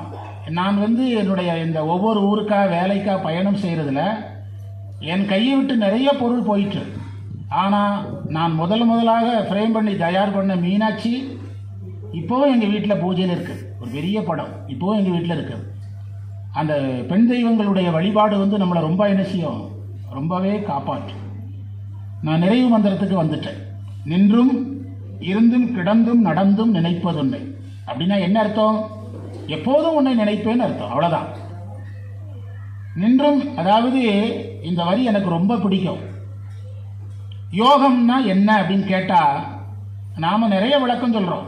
அதற்காக நம்ம விரதம் இருக்கணும், தவம் இருக்கணும், தாடி விளக்கணும், சடை விளக்கணும், இப்படிலாம் என்னென்ன உண்டோ எல்லாம் சொல்கிறோம். பட்டர் சொன்னார், நின்றும் இருந்தும் கிடந்தும் நடந்தும் நினைப்பது உன்னை. அவ்வளோதான் யோகம். நின்றும் நினைப்பதுன்னை, இருந்தும் நினைப்பதுன்னை, கிடந்தும் நினைப்பதுன்னை, நடந்தும் நினைப்பதுன்னை. அம்மையினுடைய நினைவோடு இருந்தால் அதுக்கு ஒரு யோகம். அவ்வளோதான். நின்றும் இருந்தும் கிடந்தும் நடந்து நினைப்பது உன்னை, உன்னையே. என்றும் வணங்குவது உன் மலர்த்தாய். நான் டெய்லி வணங்குறது உன்னுடைய 2 திருவடிகளை. எழுதாமறையின் ஒன்றும் அரும்பொருளே. அதாவது வேதத்திற்கு பெயர் எழுதாமறை, எழுதாக்கிழவின்னு சொல்லுவாங்க. திருமுறைக்கும் வேதத்துக்கும் வேறுபாடு, திருமுறை எழுதப்பட்டது, வேதம் எழுதாமலே பரம்பரையாக சொல்லி வரப்பட்டது. அதில் ஒரு சந்தேகம் நமக்கு வரும். பரம்பரையாக சொல்லி வரும்போது நிறையா தப்புகள் வர்றதுக்கு வாய்ப்பு இருக்குது. அந்த தப்புகளை தவிர்க்கிறதுக்கு தான் வேதத்துக்கு அந்த சுரங்கள் அமைத்திருக்காங்க. அந்த சுரம் இருக்கும்போது என்ன வராதாங்க? தப்பு வராதா, தவறுகள் வராதா. அந்த சுரங்களை அமைத்ததே அதற்காகத்தான. திருமுறைக்கு பேர் எழுதுமறை, வேதத்திற்கு பேர் என்னது? எழுதாமறை. இந்த எழுதாமறையின் ஒன்றும் அரும்பொருளே என்று சொல்றதைத்தான் மாணிக்கவாசகர் மறையுமாய், ரெண்டும் ஒன்று தான். அவர் மறையுமாய் மறையின் பொருளுமாயினாரு, இவர் வேதத்தின் பொருளாக நீ இருக்கிறாயினாரு. வேதம் நான்கினும் மெய்ப்பொருளாவது என்று திருமுறை சொல்லுகிறது. அரும்பொருளே, அருளே. நம்ம இவ்வளவு நேரம் பேசுனது இந்த 3 எழுத்துல அடங்கிறோம். அருளே. அம்மை வழிபாடு நமக்கு எதாக நிற்கும்? முதலில் அருளாக நிற்கும். அருள் நிலை ஆனந்த நிலைக்கு செலுத்தும், துரிய நிலை துரியாதீத நிலைக்கு செலுத்தும். அருளே, உமையே, அம்மையே, இமயத்து அன்றும் பிறந்தவளே, இமயத்தில் பிறந்தவளே, அழியாமுத்தி ஆனந்தமே. நீ அருளாக இருக்கிறாய், யோகம் வருகிறது. நீ அருளுக்கு பிறகு ஞானத்தை தருகிறாய், முத்தி வருகிறது என்பது பொருள். அப்போ இந்த அம்மை வழிபாட்டின் மூலம் சரியை முதல் ஞானம் வரைக்கும் சாதித்து வீடு வேறு வரைக்கும் நம்ம என்ன செய்யலாம்? போகலாம். திருமூலர் நான் அம்மை திருவடியை அடைந்தேன் பாடுறாரு. அதனால் அது ஒரு நம்பிக்கையான செய்தி. இதையெல்லாம் நாம் இந்த நேரத்தில் பேசியிருக்கிறோம். இன்னும் நிறைய பேர் பேச இருக்கிறாங்க. நிறைய கலை நிகழ்ச்சிகள் எல்லாம் இருக்கிறது, இசை நிகழ்ச்சிகள், ஓதுவாமூர்த்திகள் நிகழ்ச்சிகள், நம்முடைய சம்பந்த சரணாலயருடைய நிகழ்ச்சிகள். எல்லாருமே நாள்தோறும் பயன்படுத்துங்க. நாள்தோறும் எல்லாரும் இங்கே வந்தால் போதும், இங்கே வந்து கொண்டு கலந்து கொண்டால் போதும். இந்த திருவிழா காலங்களில் தெய்வங்களுடைய அருள் கொஞ்சம் அதிகமாகவே விளங்கி தோன்ற காலம் திருவிழா காலங்கள். அந்த தெய்வங்களுடைய அருள் அதிகமாக விளங்கி தோன்றுகின்ற காலத்தில் இந்த அலைக்குள்ளே நாம் இருந்துக்கிட்டோம்னா அந்த அருள் நம்மை காப்பாற்றும். அதனால் நாள்தோறும் எல்லோரும் இதை பயன்படுத்தி இந்த நவராத்திரியில் ஐயா சொன்ன மாதிரி அலைமகள், கலைமகள், மலைமகள் அருளை பெறணும். இப்போ 2வது காமாட்சி அம்மனுடைய அருளை பெறணும், முக்கண்ணப்பர் அருளை பெறணும், முக்கண்ணி அம்மை அருளை பெறணும். நாயன்மார்கள் குருவருள் திருவருள் எல்லாம் பெற்று சிறப்படைய வேண்டும் என்று திருவருளையும் குருவருளையும் வேண்டி நிறைவு செய்கிறோம். பிழைத்தவை பொறுக்க எல்லாம் பெரியவர் கடமை போற்றி, வெற்றிவேல் முருகனுக்கு அரோகரா, அண்ணாமலையாருக்கு அரோகரா, அம்மை திருவடிகள் போற்றி. நன்றிங்க ஐயா. அனைவருக்கும் நன்றி. இந்த நவராத்திரி விழாவினுடைய முதல் நாளை மிகவும் சிறப்பாக நமது ஆரூர் அடிகள் ஐயா மூலமாக இதை ஆரம்பித்து வைத்து இவ்வளவு சிறப்பாக நடத்தி கொடுத்த உங்கள் அனைவருக்கும் ஐயா அவர்களுக்கும் நன்றி முக்கண்ணப்பர் அறக்கட்டளை சார்பாக தெரிவித்துக் கொள்கிறோம். நம்ம இந்த ப்ரோக்ராம் ஃபிக்ஸ் பண்ணும்போதே டைம் ரொம்ப ஸ்ட்ரிக்டாக இதை நம்ம பண்ணோம். ஏன்னா 7:15 பஸ்ஸு அப்படிங்கிறதுனால அடியார்கள் எல்லாரும் போகணுங்கிறதுனால வழிபாடு பண்ணுறவங்க பண்ணிக்கலாம். பட் இதோடு நம்ம முடிச்சுட்டு பிரசாதம் ரெடியாக இருக்குது. அன்பர்கள் அனைவரும் பிரசாதத்தை அமைதியாக எடுத்துக்கொண்டு நீங்கள் நம்ம பேருந்துக்கு இது பண்ணலாம். பேருந்தை மிஸ் பண்ணவங்களும் தவறவிட்டவங்களும் சொல்லலாம். அதற்கும் நம்ம ஆல்டர்னேட் அரேஞ்ச்மெண்ட் பண்ணியிருக்கு. ஸோ அனைவருக்கும் நன்றி. இந்த 9 நாட்களும் முக்கண்ணி அம்மையினுடைய அருளை பெறுவதற்கு நீங்கள் அனைவரும் இங்கு அருளை பெறுமாறு அறக்கட்டளை சார்பாகவும் குருநாதர் சம்பந்த சரணாலய சார்பாகவும் அடியார்கள் சார்பாகவும் கேட்டுக்கொள்கிறோம். சிவாயனம்.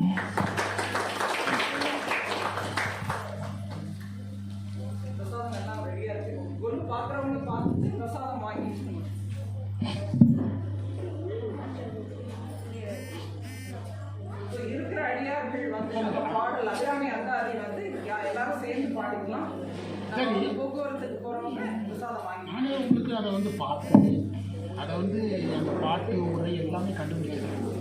உங்களுக்கு வாட்ஸ்அப்பில் இல்லைன்னா உரையாக எல்லாமே பண்ணுறேன். கந்தரனாக்கு எத்தனாவது? 81. சரி.